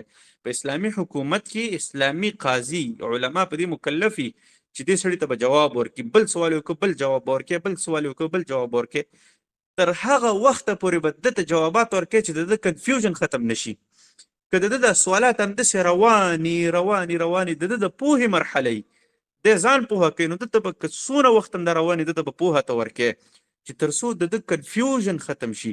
چې کله د ده کنفیوژن هم ختم شو، پوه هم شو، سوالات هم حل شول او د هغه نه پس هم چې دی وایي چې بس زه مرتد یم، د هغه نه پس هم دی ضد کوي، د هغه نه پس هم چې دی دغه کوي، نو په هغه وختونو کې به اسلامي حکومت درته وایي ښه چې ته مرتد کېږي په دې وخت ستا مقصد څه شی دی، چې تا سره نه دلیل شته دی، نه در سره اعتراضات شته دی، نه در سره جوابات شته دی، نه در سره علم شته دی، هر څه چې موږ د حل کړل د هغې نه پس ستا څه کار دی چې ته په دې ټولنه کې خلکو باندې د خپلې فتنې د خپل ارتداد عملي کولو کوشش کوي، مسلسل خلکو ته چې دی سکپټیسزم وراچوي، خلکو ته شک او تشکیک وراچوي، په تا کې هغه کم عنصر دی، په تا کې هغه کم تعصب دی چې ته دې ته مجبوره کړی چې ته د ټولو دلایلو نه بعد هم د کنفیوژن نه بعد هم ته په دې خپل عنصر باندې ولاړې. نو آیا ته غدار نه یې؟ آیا ته د خپل وطن سره د خلکو سره د دې دین سره خیانت نه کوې؟ نو د هغې نه پس چې دی دته بیا سزا ورکولی کېږي. کله هم داسې نه کېږي چې یو سړی بس یو خولې نه یو ټکی ووته په ناګهاني کې یا یو خبره کې، یا یو انسان دی هغه وایي چې زه کنفیوز یم ما ته علم راکوي. دې صحابه به رسول الله صلی الله علیه وسلم ته ویل چې یا رسول الله صلی الله علیه وسلم موږ ته کله نه کله داسې شبهات یا داسې وسوسې ذهن ته راشي چې موږ وایو چې بیخي په ځمکه باندې دننه شو. رسول الله صلی الله علیه وسلم ورته د هغې جواب هم ورکړی دی، سخت سوالات شوي دي. ابراهیم علیه السلام مناظره تاسې وګورئ یا دغه وګورئ، دا ولې کېږي، ولې شوي دي دا مناظرې؟ دا په دې خاطر باندې شوي دي چې د مخالف کنفیوژن حل شي. نو چې کله کنفیوژن حل شي د هغې نه پس ته مرتد کېږي نو په تا کې بیا څه چل مرض دی. نو هغې اساس باندې چې دی په اسلامي حکومت کې سزا ورکولی کېږي چې هغه عنصر د عصبیت پکې، د تعصب پکې، د حسد پکې، نو په هغه اساس باندې د مرتد سزا ده. بیا چې کله د مرتد او ګوره په برټش قانون کې په نورو قوانینو کې دا 3 ورځې وخت هم ګوره څوک چاته نه ورکوي چې ته قاضي ته کېناستې ورته ودویلې چې بالکل ما دا کار کړی دی، تا ته بیخي د سره هغه در باندې حکم وړاندې کوي چې تا دا کار کړی د خپل د اعتراف وکړي یا په تا باندې ټیسټ مني یا شواهد په تا باندې موجود دي، نو فلهذا ته مرتد شوې، ته د ټریچري لا اف ټریچري یا د غدارۍ قانون په تا باندې عملي شو، هغه ختم کړي، ډیکلیئر کړي هغه، او هغه ته چې په اسلام کې بیا هم د احسان کې ورته وایي چې نه خیر دی ته مرتد شو 3 ورځې پرې سوچ وکړه ته څنګه خبر. نو هغې نه پس چې دی بیا اسلام ته د سزا دغه کوي، نو دا اسلام احسان کوي د نورو قوانینو په نسبت باندې. دا د شو د مرتد د قانون خبره. بیا بله خبره تاسې د وسوسو په باره کې وکړه. ګوره د الله تعالی په باره کې وسوسې راتلل د مؤمنانو نښه ده. کافر ته کله وسوسې نه راځي، یو ملحد ته کله هم وسوسې نه راځي. ښه وسوسې چې راځي همیشه دپاره مؤمنانو ته راځي. چې کله هم تا د وسوسې درتللې ته د الله تعالی په باره کې دونه امیجینیشن کولی شي چې یو خالق شته دی چې دا کائنات پیدا کړی دی، ته د به په دې وخت کې شیطان دا وسوسه راچي چې ته د هغه د وجود الیاذ بالله امیجنیشن وکړه چې د هغه وجود به څنګه وي. د هغه د وجود امیجنیشن موږ تاسې نشو کولی ځکه چې موږ تاسې ته علم دونه نه دی راکړی شوی او نه زموږ ستاسې د هغه د الله تعالی سره اړیکه د وجود په باره کې ده. لکه مثال زه تاسو ته یو مثال درکړم. موږ یو په تاریخ کې یو ساینسپوه تېر شوی د آینسټاین. اوس د آینسټاین وجود سره زموږ څه کار دی چې هغه څو کیلو یا هغه مثال یو لاس یې د هغه څو سانتي متره یا د هغه سر چې د څو سانتي متره د هغه ژبه څونه وه. موږ او تاسې د دې سره څه کار نشته دی ځکه چې زموږ او تاسې د آینسټاین سره اړیکه د علم په باره کې ده، د ساینس په باره کې ده. موږ او تاسې ویلی شو چې ګوره آینسټاین د ساینس په باره کې کوم خطونه لیکلي دي، کومې مقالې لیکلي دي، کوم ای از ایکول ټو ام سی سکویر یې لیکلی دی، د دې فرمول څه مطلب دی، د دې څه معنا ده، د دې څه معنا ده. موږ او تاسې د آینسټاین سره تعلق یا اړیکه د هغه د علم پر اساس باندې ده، نو فلهذا د هغه د وجود په باره کې سوالات کول ایرلیونټ دي یا غیر منطقي دي. نو په دې خاطر باندې زمونږ او ستاسې د خالق سره اړیکه د الله تعالی سره اړیکه دا د یو خالق او د مخلوق اړیکه ده، دا د یو عبد د یو بنده او د معبود اړیکه ده. نو په دې وخت کې زمونږ او ستاسې سوالات هغه سوالات یوازې ریلیونټ دي، منطقي دي چې هغه د عبدیت د عبادت او نه عبادت په باره کې دي چې په کومو شیانو کې زه عبادت وکړم، څنګه عبادت وکړم او څنګه عبادت ونه کړم. نو دا منطقي سوالات دي. هغه سوالات چې هغه د خالق د وجود په باره کې دي یا هغه سوالات چې هغه موږ او تاسې ته دین د هغې په باره کې رهنمایي نه ده کړې یا دین موږ او تاسې د هغې په باره کې بحث نه دی کړی او موږ او تاسې په هغې کې امیجنیشن کوو، دا اللاجیکل خبره ده. او دا خبره که چېرته زموږ او ستاسې ذهن ته راځي او موږ او تاسې دا خبره کنټرول کول غواړو، نو دا د شیطان د طرف نه کله نه کله زموږ او ستاسې ذهن ته یو وسوسه راځي او د دې وسوسې بهترین جواب دا ده چې اعوذ بالله انسان ووایي. یا مثال له خبرې انسان ته چې کله وسوسه راځي چېرې ته یو امیجنیشن وکړو، ته داسې وکړو، ته داسې وکړه، په دې وخت کې د ده پوه شي چېرې زه مؤمن یم. ځکه چې وسوسه کافر ته نه راځي، یو مؤمن ته راځي. چې کله ته دا کنسپټ ډایرکټ ذهن ته راولې، دا پوهه خپل ذهن ته راولې چې زما د خالق سره اړیکه ده د عبادت په باره کې ده، نو ستا هغه امیجنیشن اټومیټیکلی خپله چې دی هغه ختمیږي، ستا هغه ذهن خپله بیرته کلیر کېږي، هغه تینکینګ چې دی ستا خپله چې دی کلیر کېږي، سټاپ کېږي نه کلیر کېږي. یو د تینکینګ سټاپ کېدل دی چې ته بالکل په خپل ذهن باندې جبر وکړي او تینکینګ سټاپ کړي، نه ستا تینکینګ کلیر شي، ورسره واضحه شي چې نه زما مقصد دا دی، زما خالق اله سره زما دغه اړیکه ده، ما ته دومره پورې حدود دي، دونه پورې زه امیجنیشن یا د هغه په عباداتو کې د هغه په قدرتونو کې کولی شم.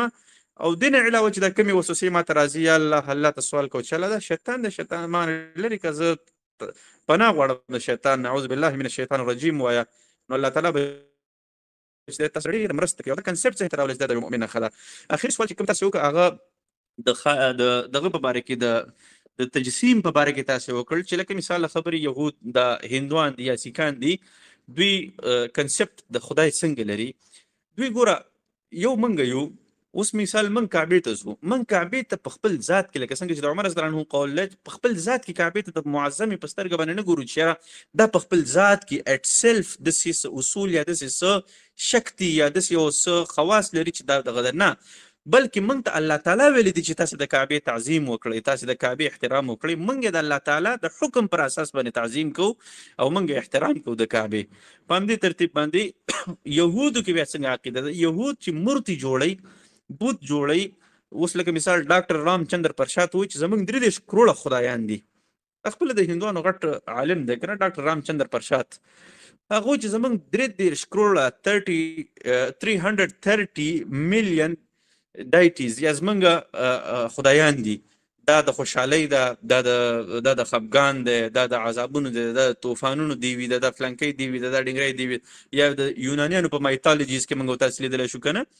نو زمونږ او ستاسې او د هندوانو فرق په دې کې دی چې هغوی د خالق یا د ګاډ، اکثره هندوان چې دی د خالق مختلف بولي، یو قسم بګوان نه ګڼي که نه، هغه چې د خوشحالۍ خپل بګوان دی، د خفګانونو خپل بګوان دی. بیا هغوی چې دی د خپلو بګوانونو مجسمې جوړې کړي دي چې هو به هو بالضبط همدا بت بګوان دی، دا بت د بګوان عکس دی. البته موږ مسلمانان چې دی موږ کله هم دا نه دي ویلي چې کعبه دا اټ سیلف چې دی دا بګوان دی، نه، بلکې عمر صلی الله علیه وسلم به ویلي چې کعبې ته موږ باندې د دین د وجې نه د الله تعالی د احکاماتو د وجې نه محترمه او معظمه. نو په دې خاطر په هغې خلکو کې د ګاډ کنسپټ ډیر جدا دی، بیا د هغې خپل لاجیکل فیلسز دي یا منطقي مغالطې دي، هغې کې ځینې یا ځینې نقصانات دي چې بیا هغه بیا په بل وخت باندې انشاءالله په هغې باندې مفصله خبره وکړو. که چېرته مو زما جواب ترلاسه کړی وي نو دغه ستاسو سوالات، که بیا هم څه اعتراض وي څه جواب وي نو تاسو یې کولی شئ. مننه استاد محترم، انشاءالله د خورکۍ به خپل ځوابونه اخیستي وي. خورکۍ که کوم بل سوال نه لرئ چې موږ نور ورونو ته وخت ورکړو؟ سمه ده. ملګري ډېر راغلل او ولاړل، ګوتې پورته کړې وې، خو مبارز عمري صاحب پاتې ده. د دوی مایک ته به اجازه ورکړو او هارون مل صاحب، دا دواړه تاسو که چارې یو مخکې خپل مایک خلاصوی شئ مهرباني وکړئ.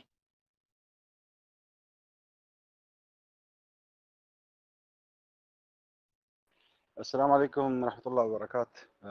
جناب جوهري صاحب، جناب غرزن صاحب، تاسو ته ما یو ډېر کامن سوال ده. تاسو د سپیس خبر وکړله، په دې کې ماته یو سوال مخکې هم پیدا و. کله چې یو مسلمان په خپل عقیدې باندې سپیس ټریول کوي او هغه د الله پاک د قدرتونو ګوري، نوي نوي کهکشانونه او د نوي ګلکسیز هغوی ګوري، نو د هغوی عقیده خو باید نوره هم زیاته مضبوطه سي. ولې دغه ملحدین دغه خبره ولې نسي درکولی؟ بیسیک وجه چې ده، آیا هدایت نسته دوی ته؟ آیا دا یو عینات ده؟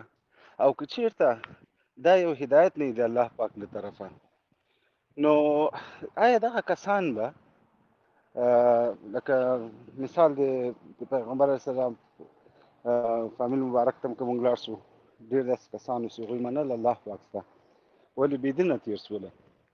دغه کسان ته دغه هدایت موږ ویلی شو چې دوی ته هدایت نشته، یا د دوی په عقل باندې پردې الله پاک اچولی دي، یا الله پاک دوی ته دا اپرچونټي نه ورکوي چې د اسلام په دین باندې مشرف سي. موږ دغه ملامتیا یعنې څه رقم ارزولی شو؟ دا فلسفي سوال ده، ولې چاته یو سوال پیدا کېږي کله چې موږ چا سره غږېږو، نو د دغه شي جواب یعنې خپله زه ډېر نه پوهېږم، که ده باندې لږ روشنایي واچوئ جناب جوهري صاحب. مهرباني کوي استاد محترم، که د هارون مل محترم صاحب وروره، مهرباني محترم کوي، وروره، مهرباني کوي. ما تاسې ته یو خبره وکړله. موږ او تاسې په خپل ژوند کې د ډېرو حالتونو سره مخ کېدلی شو، د خوراک په باره کې، د لمونځ د عباداتو باره کې نه، بلکې د ورزش په باره کې، د لباسونو په باره کې، په لاره باندې روان یو، موږ او تاسې د ښه او بد انتخاب کولی شو. دې شیانو په باره کې موږ او تاسې ولې انتخاب کولی شو؟ ځکه چې موږ او تاسې سره عقل شته دی. زموږ او ستاسې عقل یو خاص میکانیزم باندې کار کوي چې هغه حق او باطل پیژني، هغې ته د دې قوت ورکړی شوی دی، د دې صلاحیت ورکړی شوی دی چې هغه حق او باطل وپیژني. زه به تاسو ته یو بل جهت نه د دې جواب درکړم. په یو جزیره کې نن نه څو کاله مخکې یو تحقیق وشو چې 300 ماشومان بند شول. یو 300 ماشومان یو جزیرې ته لاړل او په هغوی باندې داسې حالت راغی، یا داسې حالت هغوی دپاره جوړ شو چې دا ماشومان وډار شي. بیا د دوی ماشومانو نه پوښتنه وشوله چې تاسې په زړه کې آیا الله تعالی راغی، الله تعالی تاسې ته رایاد شو؟ نو په هغې کې د اکثره ماشومانو یا د اکثره وړو حیوانانو دا جواب و چې هو، موږ یو خالق ته متوجه شولو، یو چا نه، یو ذات نه، یو ګاډ نه موږ مرسته وغوښتله. دا ایکسپریمنټ شوی دی، زه به تاسو ته بیا هغه ریفرنس هم درکړم. قدرمند ورونو، موږ او تاسې انسانانو کې دننه زموږ او ستاسې د پیدایش نه بعد د فطرت مطابق الله تعالی تصور اچولی شوی دی. یو انسان دا ناممکنه خبره ده چې هغه په دنیا کې ژوند کوي او ادیانو سره د ژوند کوي، کتابونو سره د ژوند کوي، د هغې نه بعد چې دی یا د انسان د خالق د تصور په باره کې فکر ونه کړي. بلکې یو ملحد و، زه به تاسو ته یو ادیب دی، عرب ادیب دی، هغه و چې ما به د الله تعالی نه د انکار په باره کې یو مقاله ولیکله، بیا به د شپې 2 بجې چې ما برق بند کړ، ویده کېدلم به نو ډارېدم به، له ډاره به مې برق نشو بندولی. نو د الله تعالی د تصور دا داسې نه دی لکه یو ناګهانه تصور، یو ناخبره تصور د خلکو دپاره یا د انسانانو دپاره چې دا بس یو دم یو څو خلک راپاڅېدل او هغوی دا خبره وړاندې کړل او ډېر خلک دي، یا کېدای شي هغې په یقین وکړي، یا کېدای شي هغې په یقین ونه کړي. دا یوازې د یقین خبره نه ده، بلکې د الله تعالی د تصور زموږ د استاد لکه څنګه چې ابن تیمیه رحمه الله په خپل کتاب کې دا وایي، درء التعارض کې، چې د خالق تصور زمونږ او ستاسې په فطرتونو کې اچولی شوی دی. نو چې کله زمونږ او ستاسې په فطرتونو کې د خالق تصور هم اچولی شوی، د یو ګاډ کنسپټ هم اچولی شوی، په دې باندې تجربې هم شوي دي، یو نه څو تجربې په دې باندې شوي دي چې ساینسپوهانو یا هغه خلک چې هغوی د انساني روانشناسي یا د فطرت په باره کې علم او پوهه ترلاسه کوي، او هغوی دې نتیجې ته رسېدلي دي چې د ګاډ یا د خالق تصور د انسانانو په زړونو او ذهنونو کې شته. چې کله یو تصور شته دی او بیا انسان دغه تصور فورسلی په زور باندې جبرن او اوایډ کوي یا دا ختمي یا د دې په خلاف باندې کار کوي یا نه غواړي چې د دې په باره کې دغه وکړي، خبره وکړي، یا د دې په باره کې کار وکړي، یا د دې په باره کې پوهه ترلاسه کړي، یا هغه ساینس پوهان لکه مثال له خبرې زه تاسو ته یو څو سټیټمنټس وړاندې کوم که نه، هغه ساینس پوهان چې هغه د دې وخت غټ ساینس پوهان بللی کېږي او په کاسمالوجي کې او په فلکیاتو کې او په دې کائناتو کې، د څنګه چې تاسو د کائناتو خبره وکړه، زه به د کائناتو په باره کې تاسو ته وایم چې په دې باره کې هغوی تحقیقات کوي، هغوی چې دی په دې باندې یقیني دي چې یو ډیزاین شته دی، یو څه شته، یو میکانیزم شته دی. لکه مثال له خبرې سټیفن هاکینګ دی، اوس هغه یو کتاب لیکلی دی A Brief History of Time. هغه په خپل کتاب کې په 940 صفحه کې وایي چې many people do not like the idea that time has a beginning, probably because it smacks of divine intervention. ډېر خلک داسې دي چې هغوی د کائناتو د ابتدا د نظریه نه خوښوي، د بیگ بینګ د نظریه، د کائنات یو ابتدا د نظریه په دې خاطر باندې نه خوښوي ځکه چې په دې کې د یو ډیواین انټرونشن یا د یو خالق د رامنځته کېدلو یا د یو خالق شتون دا په دې کې لازم ثابتوي. چې یعنی مثال له خبرې یو څیز چې بیګیننګ لري هغه به مخامخا یو څیز چې شروعات ابتدا لري هغه به یو چا شروع کړی وي که نه. نو په دې خاطر باندې اوس دا د سټیفن هاکینګ قول دی، یعنی دی هم په دونه حده پورې پوهېږي. نو چې کله هم یو انسان پورې دومره حده پورې علم او پوهه ورسېږي او د هغې نه پس بیا هم هغه په خپل ضد باندې ولاړي او هغه صادقه نه وي، صادقه ریسرچ نه کوي، تحقیق نه کوي، نو دغه خو سزا حق به جوړېږي. یو هغه خلک چې هغوی صادقه تحقیق کوي 10 کاله 20 کاله 30 کاله دین، اوس سلمان فارسي رضی الله عنه په باره کې راځي چې هغه 100 کاله یو صادقه دین پسې ګرځېده تر دې حده پورې چې هغه په مدینه منوره کې غلامي اختیار کړله، یو باغ د یو آقا غلام شو، یو باغ کې به کار کو، او حتی تر دې پورې چې رسول الله صلی الله علیه وسلم کله مدینې منورې ته راغی او بیا د هغې نه بعد چې دی هغه د رسول الله صلی الله علیه وسلم سره ملاقات وکړ، په رسول الله صلی الله علیه وسلم باندې ایمان راوړه، یعنې تحقیق یې وکړ، جستجو وکړه. موږ او تاسې په خپل ژوند کې د ډېرو څیزونو په باره کې، د خوراک، د ورزش، د ښه صحت، د هر څه په باره کې موږ او تاسې جستجو کوو. خو یو څیز چې زموږ او ستاسې په فطرتونو کې اچولی شوی دی، یو څیز چې موږ او تاسې د هغې سره د خپل ژوند نه بعد مخ کېدلی شو، یا یو په دې دنیا کې موږ او تاسې ژوند کوو، د دې ژوند هدف او مقصد موږ او تاسې معلومو. دا خو چونکې په 100% یا 100% په نیهیلیسټک یا په یو خالي تصور باندې خو نه کېږي که نه. یو انسان هم دا نه وایي چې زما دا ژوند پیدا شوی دی داسې بې مقصده دی، بې هدفه دلته خامخا انسان ته دا سوال پیدا کېږي. موږ او تاسې انسانان او حیوانات په خپلو کې سره همدا توپیر لرو چې موږ یو کنسپټ لرو د خپل ځان د هدف په باره کې. ارسطو ولې راپورته شوی دی؟ افلاطون ولې راپورته شوی دی؟ سوال یې کړی دی چې زه د کوم ځای نه راغلی یم، زه به چېرته ځمه. دا ټول فلسفه که موږ او تاسې وګورو د هغوی د ژوند مقصد دا دی چې هغوی حقیقت انسان پورې ځان ورسوي، او بیا د انسان د حقیقت په باره کې خالق موږ او تاسې ته امر هم کړی دی. نو چې کله فطرت کې هم زما دا خبره اچولی شوې ده، د خالق تصور هم زما او ستاسې په فطرتونو کې اچولی شوی دی، علم هم موږ او تاسې ته رالیږلی شوی دی، اراده هم موږ او تاسې ته راکړی شوې ده، او د حیواناتو نه هم موږ او تاسې جدا شوي یو عقل موږ او تاسې ته راکړی شوی دی. د هغې نه بد هم موږ او تاسې چې کله یو خالق پورې ځان نه ور رسو، د دې دوه وجوهات کېدلی شي. یا دا ده چې موږ او تاسې مسلسل د کنفیوژن ښکاري او مسلسل یو خالق پورې د ځان رسولو کوشش کوو. په دې صورت کې شاید چې الله تعالی دغه انسانانو سره لږه د اسانتیا معامله وکړي چې یو څوک صادق وي، او که یو څوک په تعصب باندې ولاړي، یا یو څوک چې دغه مسلسل په خپله ایګو انا باندې ولاړي، نو هغه هېڅکله هم نشي کولی. صحیح ده؟ لکه مثال له خبرې اوس د ساینس په باره کې تاسې پوښتنه وکړه چې دا ساینس دا یو خالق ثابتوي، یا دا کهکشانونه خلک ګوري، ساینس پوهان ګورو، نو بیا ولې ساینس پوهان په الله تعالی باندې یقین لري؟ قدرمند وروره غټ ساینس پوهان که موږ تاسې وګورو هغې ټولو اکثر په الله تعالی باندې یقین درلوده. لکه مثال له خبرې نیوټن دی، آینسټاین دی، یا راجر پنروز دی، یا نور داسې ساینس پوهان دي چې هغوی په الله تعالی باندې یقین لري. حتی په اوسو وختونو کې ریچارډ ډاکنز چې هغه د دې نړۍ د ملحدینو امام بللی کېږي، هغه په خپل کتاب کې، زه تا ته د هغه د کتاب یو سټیټمنټ وایم، د هغه د کتاب یو جمله تا ته وایم، ته به پرې پوه شې. د هغه یو کتاب دی A Devil's Chaplain، د ریچارډ ډاکنز کتاب دی A Devil's Chaplain. په دې کتاب کې دی وایي 149 صفحه کې Science has no way to disprove the existence of a supreme being. This is strictly true.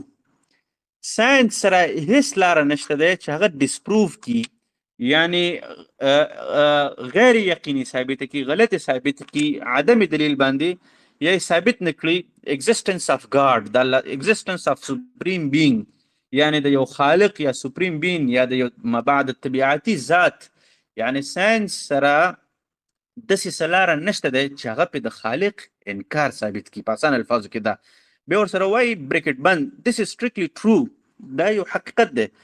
149 نمبر صفحه ده او د ریچارډ ډاکنز ګوره د ملحدینو امام دی، هغه په دې باندې اعتراف کوي.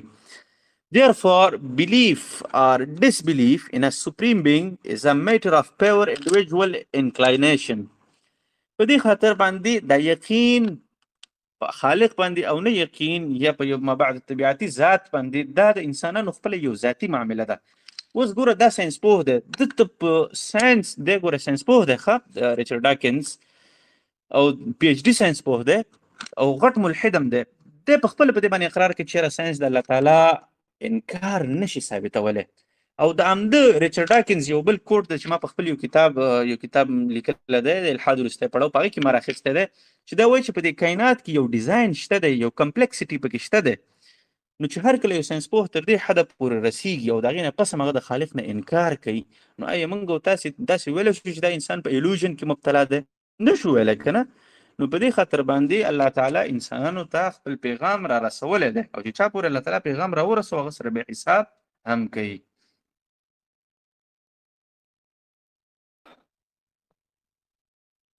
جزاک الله خیر، ډېر زیاته مننه. مننه استاد استاد غورځن محترم. صاحب کوکینګ سپرایټ ته یو موقع ورکړي، مننه به مو. چاته کینګ سپرایټ کینګ سپرایټ سمه ده. دلته یو بل رور ده د عمیر زیارمل په نامه باندې دا 4مه ورځ د ماته په شخصي کې میسج کوي تاسو ماته وخت نه راکوئ. اوس دلته و دې ځینې ښکته شو، لاس یې جګ کړی و ښکته شو، که زما غږ لرئ راپورته شئ چې زه مو راپورته کړم. کینګ سپرایټ ته مې مایک الاو کړو، مهرباني وکړئ مایک انمیوټ کړئ، کومه پوښتنه لرئ مطرح.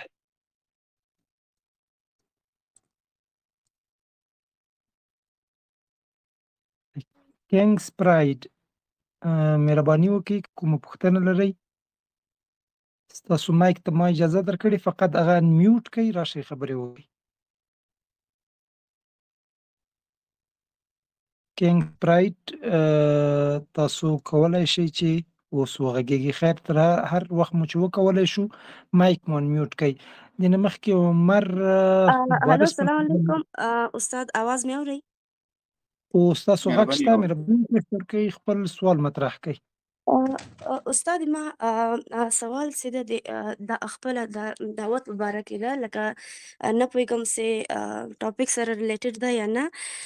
موږ د سیرت النبي یو هغه درلوده مضمون درلوده پوهنتون په وخت کې، په هغه کې چې دا صرف یو انټروډکشن و، ځکه چې هغه خو ډېر غټ لکه نسو کولی چې یو سیمسټر کې هغه کور سي. نو د انټروډکټري کتاب کې چې دا عموما موږ ته به استاد دا ویل چې لکه څنګه چې یو انسان دې لپاره چې داعي سي نورو ته دعوت ورکړي، هغه خپل شرایط لري، خپل مراحل لري، بعضې لکه ورتیر سي، کوم کتابونه باید ولولي یا کومه زده کړه باید هغه حاصله کړي چې هغه مقام ته ورسېږي چې مثلا هغه دعوت ورکړل سي. خو موږ ته به ویل کېدل چې تر څو تاسې دا نسئ کولی، تاسو ته بهتره لاره دا ده چې کوم څه چې تاسې خپله زده کوئ هغه تاسې په خپل کردار کې په عمل کې دومره زیات راوړئ چې خلک یې تاسې عمل ته وګوري او تاسې نه لکه هغه انسپیریشن واخلي او ووایي چې ولا د اسلام رښتیا داسې دین نه ده لکه څنګه چې خلکو هغه منفي ایمیج ورته جوړ کړی. نو په دې کې ما سوال و چې اکثره بس موږ داسې کوم د دوستانو یا صنفیانو به کوم ډسکشن شروع کړ اسلامي یا همکارانو سره چې شروع کړ هغو به بعضې دوستانو کې به یوه پوښتنه ډېره کامن وه دوی به لکه دې خبرو نه ډېر داسې زړه به یې وهل سوی و دې خبرې نه چې خدای وایي چې لکه هدایت چې ده زه ورکومه او لکه زه چې غواړم چاته هدایت ورکوم او چاته چې غواړم هدایت ورنکم یعنی څوک چې زه وغواړم چې هغه ګمراه پاتې سي څوک هغه ته هدایت نه سي ورکولی او وایس ورسه کنه او همدغه رقم څوک چې غواړي څوک چاته چې زه هدایت ورکم هغه څوک بل څوک نسي کولی چې هغه نفر ګمراه کړي نو په دې کې بعضې کسانو کې دا خبره ډېره کامن به دوی به زړه ویل سوی دی نه چې هسې نم که قسمت کې دوزخ وي نو هسې نم دوزخ ته ځو نو څه فایده چې موږ دومره افرټ وکړو په دې کې چې ده لکه دا سوال ماته پیدا سو چې که چېرته موږ یو چاته لکه نن مسلمس ته نه خپله مسلمانانو کې موږ هغو ته غواړو چې هغو ته دعوت ورکړو نو دغه جواب موږ څنګه هینډل کړو لکه موږ هغه پروفیشنل هغه هم نه یو که نه دایي هم نه یو ډېر موږ سره معلومات هم نه وي نو دغسې سچویشن کې باید انسان هغو ته څه رقم لکه هغه دلاسه ورکړي یا څه رقم قناعت هغو ته ورکړي او دا سوال خپله بیا انسان ته خپله هم درېږي چې لکه انسان ته وسوسه ورسي که نه سې رښتیا وایي که خدای ماته هدایت را نه کړي نو زه خو هسې نم جهنم ته ځم نو بیا دا افرټ چې دومره کوم دومره زحمتونه باسم نو دا څه فایده دې ته کوم جواب که راکوي چې بهتره لاره چې د انسان څه رقم مننه تاسو مننه چې خو کوم کوي سوال استاد دی محترم جواب ورکوي د دې دوه درې قسمه اسانه جوابونه دي اسانه هغه منطقي جواب زه تاسو ته ووایم تاسو به بیا کولی شئ چې د دغه سوال دفاع په هر ځای کې وکړلی شئ اول نمبر باندې یو انسان چې دی هغه وایي چې یاره زما تاسې هم الله تعالی جهنم لیکلی دی نو زه بیا په دنیا کې څه افرټ وکړم بس هسې نم جهنم ته ځم یو انسان چې الله تعالی د قیامت په ورځ باندې رانیسي په دې خاطر باندې نه رانیسي چې تا ته جهنم لیکلی شوی دی بلکې الله تعالی به تنه د قیامت په ورځ باندې دا پوښتنه کوي چې ته اعمال څه کړي دي ته ورته کله هم دا نشي ویلی چې یاره تا خو ما د جهنم لیکلی دی نو موږ او تاسې د الله تعالی د علم نه خبر یو الله تعالی موږ ته وایي چې آیا تاسې زما د علم نه خبر وئ ما چې څه لیکلي دي ته پرې خبر وئ ته پرې پوهه وي چې ته په هغې باندې نه یې پوهه او ما درته ویلی دی چې ته خپل نیک عمل کوه نو ستا بیا څه کار دی چې ته بیا دا وایې چې ما د جهنم لیکلی دی او ما ته نه دی لیکلی نو په دې خاطر باندې قیامت په ورځ باندې الله تعالی موږ نه پوښتنه چې کوي یا موږ ته چې جزا راکوي یا حساب کتاب هم سره کوي په دې خاطر باندې کوي چې موږ او تاسې څومره اعمال په دې دنیا کې کوو د قیامت په ورځ باندې به الله تعالی موږ او تاسې ته سزاګانې د خپل لیک پر اساس باندې نه راکوي بلکې زموږ او تاسې د اعمالو پر اساس به راکوي موږ او تاسې ته به زموږ او تاسې اعمال درښایي دا یو خبره شوه دویمه خبره دا ده چې الله تعالی اوس هدایت کوي ځینې خلکو ته او ځینې ته دغه کې قرآن کریم کې مختلف آیاتونه دي اوس من یهد الله فهو دغه د آیات دی که نه ما نن هغه آیات هیر شو فهو یو آیت من يهد الله فهو المهتد فهو المهتد نه نن هغه د هدایت په باره کې چې الله تعالی چاته چې الله هدایت وکړي او چاته الله تعالی دغه کې هغه آیات تاسې وایي نو په دې باره کې د علما کرامو تفسیر دا دی چې الذي یرید الهدایه علما ورسره دا خبره زیاتوي چې الله تعالی هدایت هغه چاته کوي چې هغه څه شی د هدایت طلبګاري اوس مثال له خبرې یو انسان په تعصب باندې ولاړ د زړه نه او هغه مسلسل د اسلام دښمني کوي هغه ته الله تعالی هدایت نه کوي بلکې هغه خامخا په زړه کې یو څه لري یو څه نرمښت لري یو څه د هدایت غوښتلو یو خالصه تمنا لري ځکه الله تعالی هغه ته هدایت کوي بل دا چې دا هدایت دا اوس زموږ او ستاسې په خپله خوښه باندې موږ او تاسې ترلاسه کوو لکه څنګه چې په سورت کهف کې الله تعالی فرمایي که نه فمن شاء فلیؤمن ومن شاء فلیکفر إنا اعتدنا للظالمین نارا احاط بهم سرادقها اوس دغه فمن شاء د چا چې خوښی هغه د ایمان راوړي موږ او تاسې ته د ایمان الله تعالی زموږ او ستاسې خوښې ته پرېښی ده نو په دې خاطر هغه خلک چې هغه ګمراه کیږي په دې خاطر باندې نه ګمراه کیږي چې ما ته الله تعالی دا لیکلي دي چې زه ګمراه یم یا ما ته الله تعالی د جهنم لیکلی ده زه به جهنم ته ځم او زه نور مسؤول نه یم او زه خو عاجزه بنده یم نه هېڅکله هم یو انسان په دغه دلایلو باندې نه ګمراه کیږي بلکې یو انسان چې ګمراه کیږي هغه خپل داخلي انټنشنز باندې په نیت باندې په خپل اراده باندې فری ویل لري یو انسان، نو په هغه ارادو باندې ګناهګار کیږي. یو سیز کې چې د انسان اراده نه وي، یو سیز کې چې انسان د زړه نه غواړي چې انوالو شي په هغه سیزونو باندې، ګوره الله تعالی هم انسان نه ګمراه کوي. لکه مثال له خبرې یو صحابي و، رسول الله صلی الله علیه وسلم لیږه چې فلانکي یهودي قتل ته ورشي، فلانکي یهودي دی هغه ووژنئ تاسې. نو رسول الله صلی الله علیه وسلم ته د صحابي ویل چې یا رسول الله که چېرته هلته داسې وخت راغی چې زه تا پسې ځینې خبرې وکړم نو ما ته اجازه ده؟ رسول صلی الله علیه وسلم ورته ویل چې بالکل تا ته اجازه ده. قدرمن ورونو قدرمن خورونو په دې وخت کې هغه صحابي چې کله لاړه یهودو سره ځینې خبرې کولې، رسول الله صلی الله علیه وسلم اړوندې ځینې خبرې وکړلې. د هغه د زړه نه دا اراده نه و چې رسول الله صلی الله علیه وسلم پسې خبرې وکړي، نو په دې خاطر باندې هغه ته ګناه هم نه وه. نو یو انساني هغه زړه نه ارادتن د هدایت طلبګار نه یا هدایت نه غواړي، نو هغه انسانانو ته الله تعالی هدایت کوي هم نه، او نه هغه انسانان چې دی هغه په دې دلیل باندې بخلی کېږي چېرې دا انسان دته هدایت نه دی لیکلی شوی ځکه دا انسان رایسار شو. لکه مثال له خبرې یو استاد دی په پوهنتون کې او هغه په صنف کې ډېر شاګردان دي، هغه ځان سره پټ په یو کتابچه کې ولیکل چې پلانکی شاګرد ماته معلوم دی دا به 15 نمرې اخلي، دا به 50 اخلي، دا به 80 اخلي، دا به 90% نمرې اخلي. اوس د استاد سره دا په کتابچه کې لیکلي دي، امتحانات راغلل هماغسې وشول. د هغې نه پس یو شاګرد راغی استاد ته ویلې چې استاده دا خو تا په کتابچه کې لیکلي دي چې زه به 15 نمرې اخلم، نو په دې خاطر باندې ما هم ځکه امتحان صحیح ورنه کړ، کوشش مې ونه کړ، نو په دې کې زما څه ملامتیا ده؟ هغه به ورته وایي چې زه تا سره حساب ستا د پرچې مطابق کوم، د هغه څیز مطابق نه کوم چې ما کوم ځان سره لیکلی دی، هغه خو زما علم دی، زما پوهه ده، هغه زما تجربه ده ځکه ما لیکلې ده، نور ستا د دې سره څه کار دی؟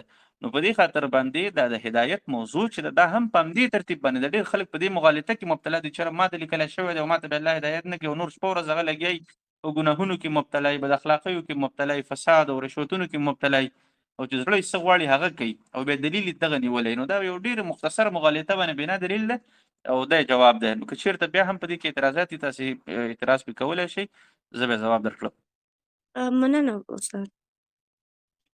مننه خورکۍ له تاسو. وخت به ورکو دلته معاذ الله ورور تاسو ته او بل حکمت الله ناصح تاسو ته. اول معاذ الله ورور تاریخ پوه شفق صاحب او عبدالکبیر افضلي صاحب تاسو دواړه خو مخکې هم راغلي وي، پوښتنې مې کړې وې، انشاءالله اوس هم وخت درکوو، خو هغه ورونو او خویندو ته به وخت ورکړو چې نه وي راغلي پوښتنې کوي، ځکه هغوی اکثره بیا په شخصي کې ګیله کوي چې تاسو موږ نه راپورته کوئ. انشاءالله یو تاسو ته هم وخت درکوو. احسان الله همت، خان صفای، تاسو دواړو ته هم وخت درکوو انشاءالله. مهرباني کوئ دغه دوه ورونو مایکونه چې ما الاو کړل کولی شئ تاسو هر یو که مخکې کولی شئ مایک انمیوټ کړئ، پوښتنه مو وکړئ. السلام علیکم ورحمۃ اللہ وبرکاتہ. علیکم السلام ورحمۃ اللہ وبرکاتہ.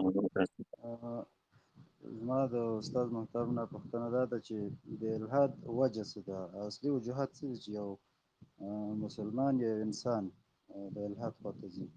یو بل زما یو انډیوال دی، خیر انډیوال مې دی، قاید بیل دی، زما بیل دی، خو د کاروباري لاین کې ګڼم. هغه چې کله زه کښېنم هغه لکه زه په تقدیر خو موږ به ټول باور لرو که نه چې الله چاته رزق ډېر لیکلی کم یې لیکلی همغه مطابق ورکوي. نو کله چې هسې زه دا بحث کوم هغه زیات تهمت وایي نعوذ بالله وایي الله ولې ظلم کوي، ځکه چې ته مسلمان بنده مې د هغې دین دې منلی، د هغې اطاعت هم کوي، تا ته ته ټول ورځ ګرځې دلته کاروبار کې 1000 افغانۍ نه پیدا کېده ورځ، او ټرمپ ته یې په میلیاردونو ډالر ورکړي. دې جواب څه شی دی؟ یو قانع کوونکی جواب وي. السلام علیکم ورحمۃ الله. مننه ورور، مهرباني د اولنی سوال چې دی هغه د الحاد د اسبابو په باره کې دی. مختلفو وجوهاتو باندې خلک الحاد ته ځي، ځینې وخت کې علمي وجوهات لري. مثال له خبرې یو استاد یا یو ساینس پوه یا یو پوهنتون کې یو پروفیسر ستا ذهنیت ټول میټیریالیسټک جوړ کړي، تا ته دا بلیف یا دا یقین. حکمت الله ناصح ورور تاسو لږ دا سپیکر بند کړئ چې زه دا جواب وکړم، بیا به تاسو سوال وکړئ. صحیح ده؟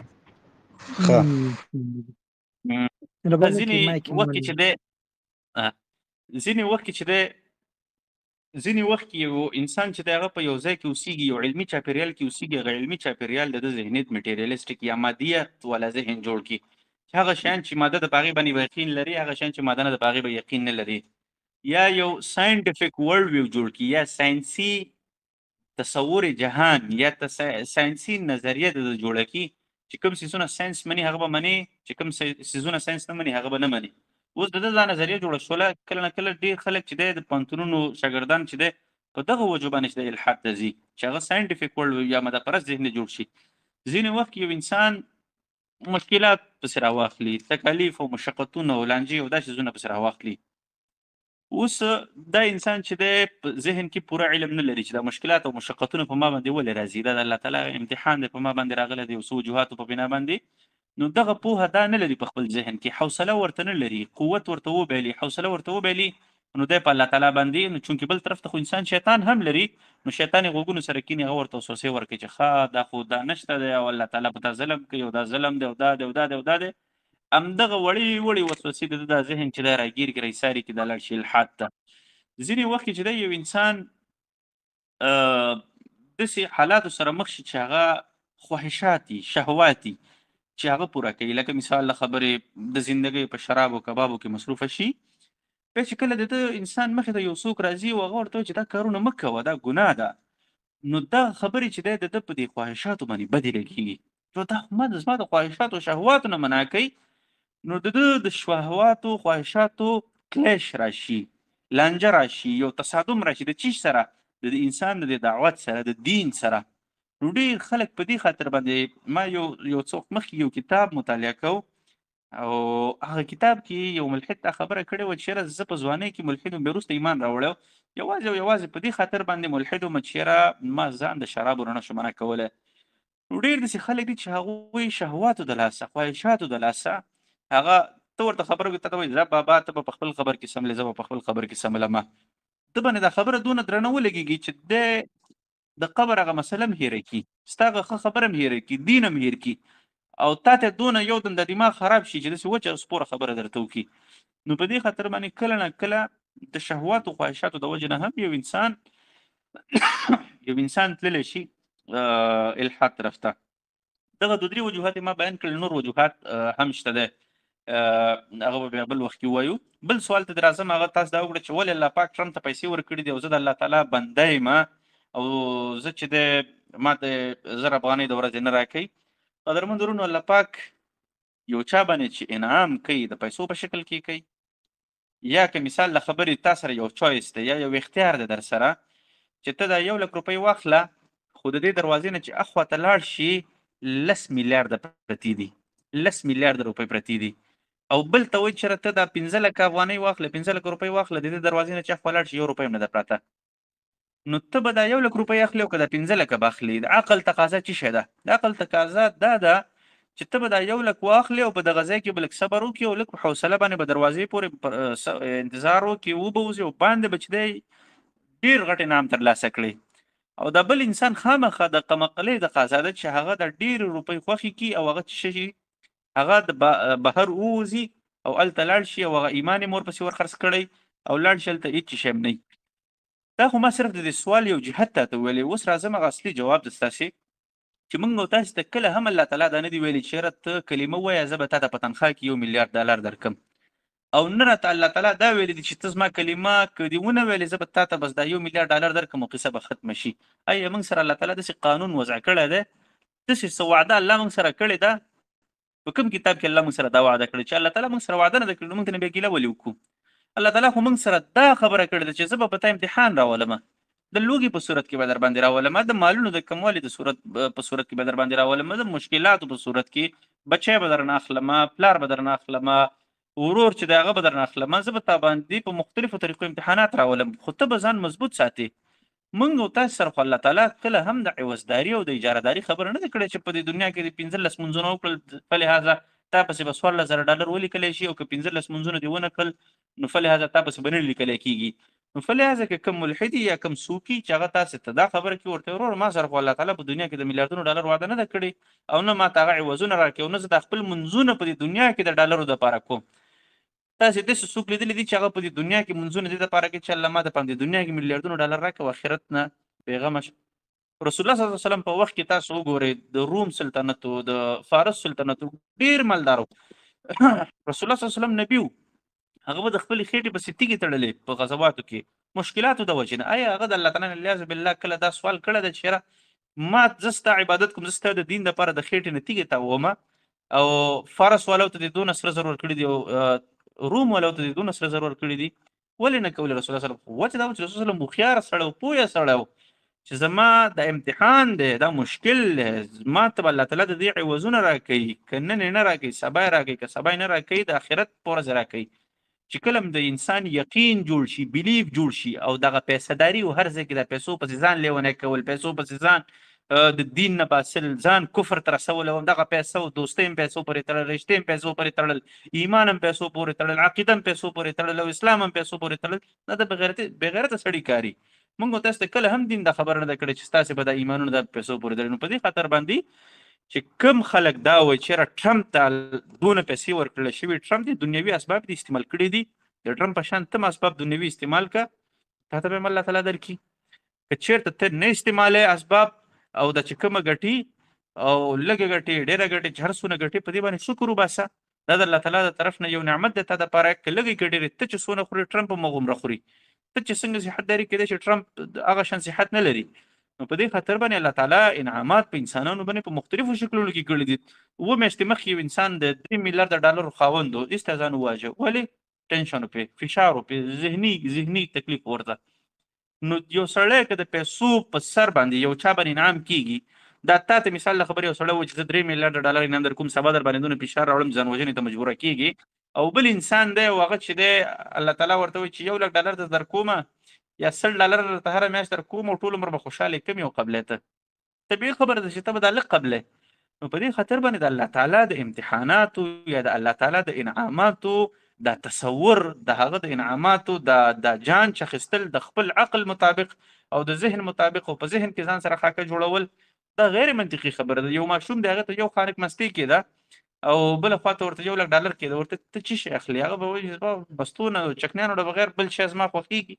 د هغه عقل دونی، د هغه سوچ دونی، ځکه هغه چې دی هغه مستو ته ترجیح ورکوي که نه. لکه دا یو مثال ما تاسو درکړه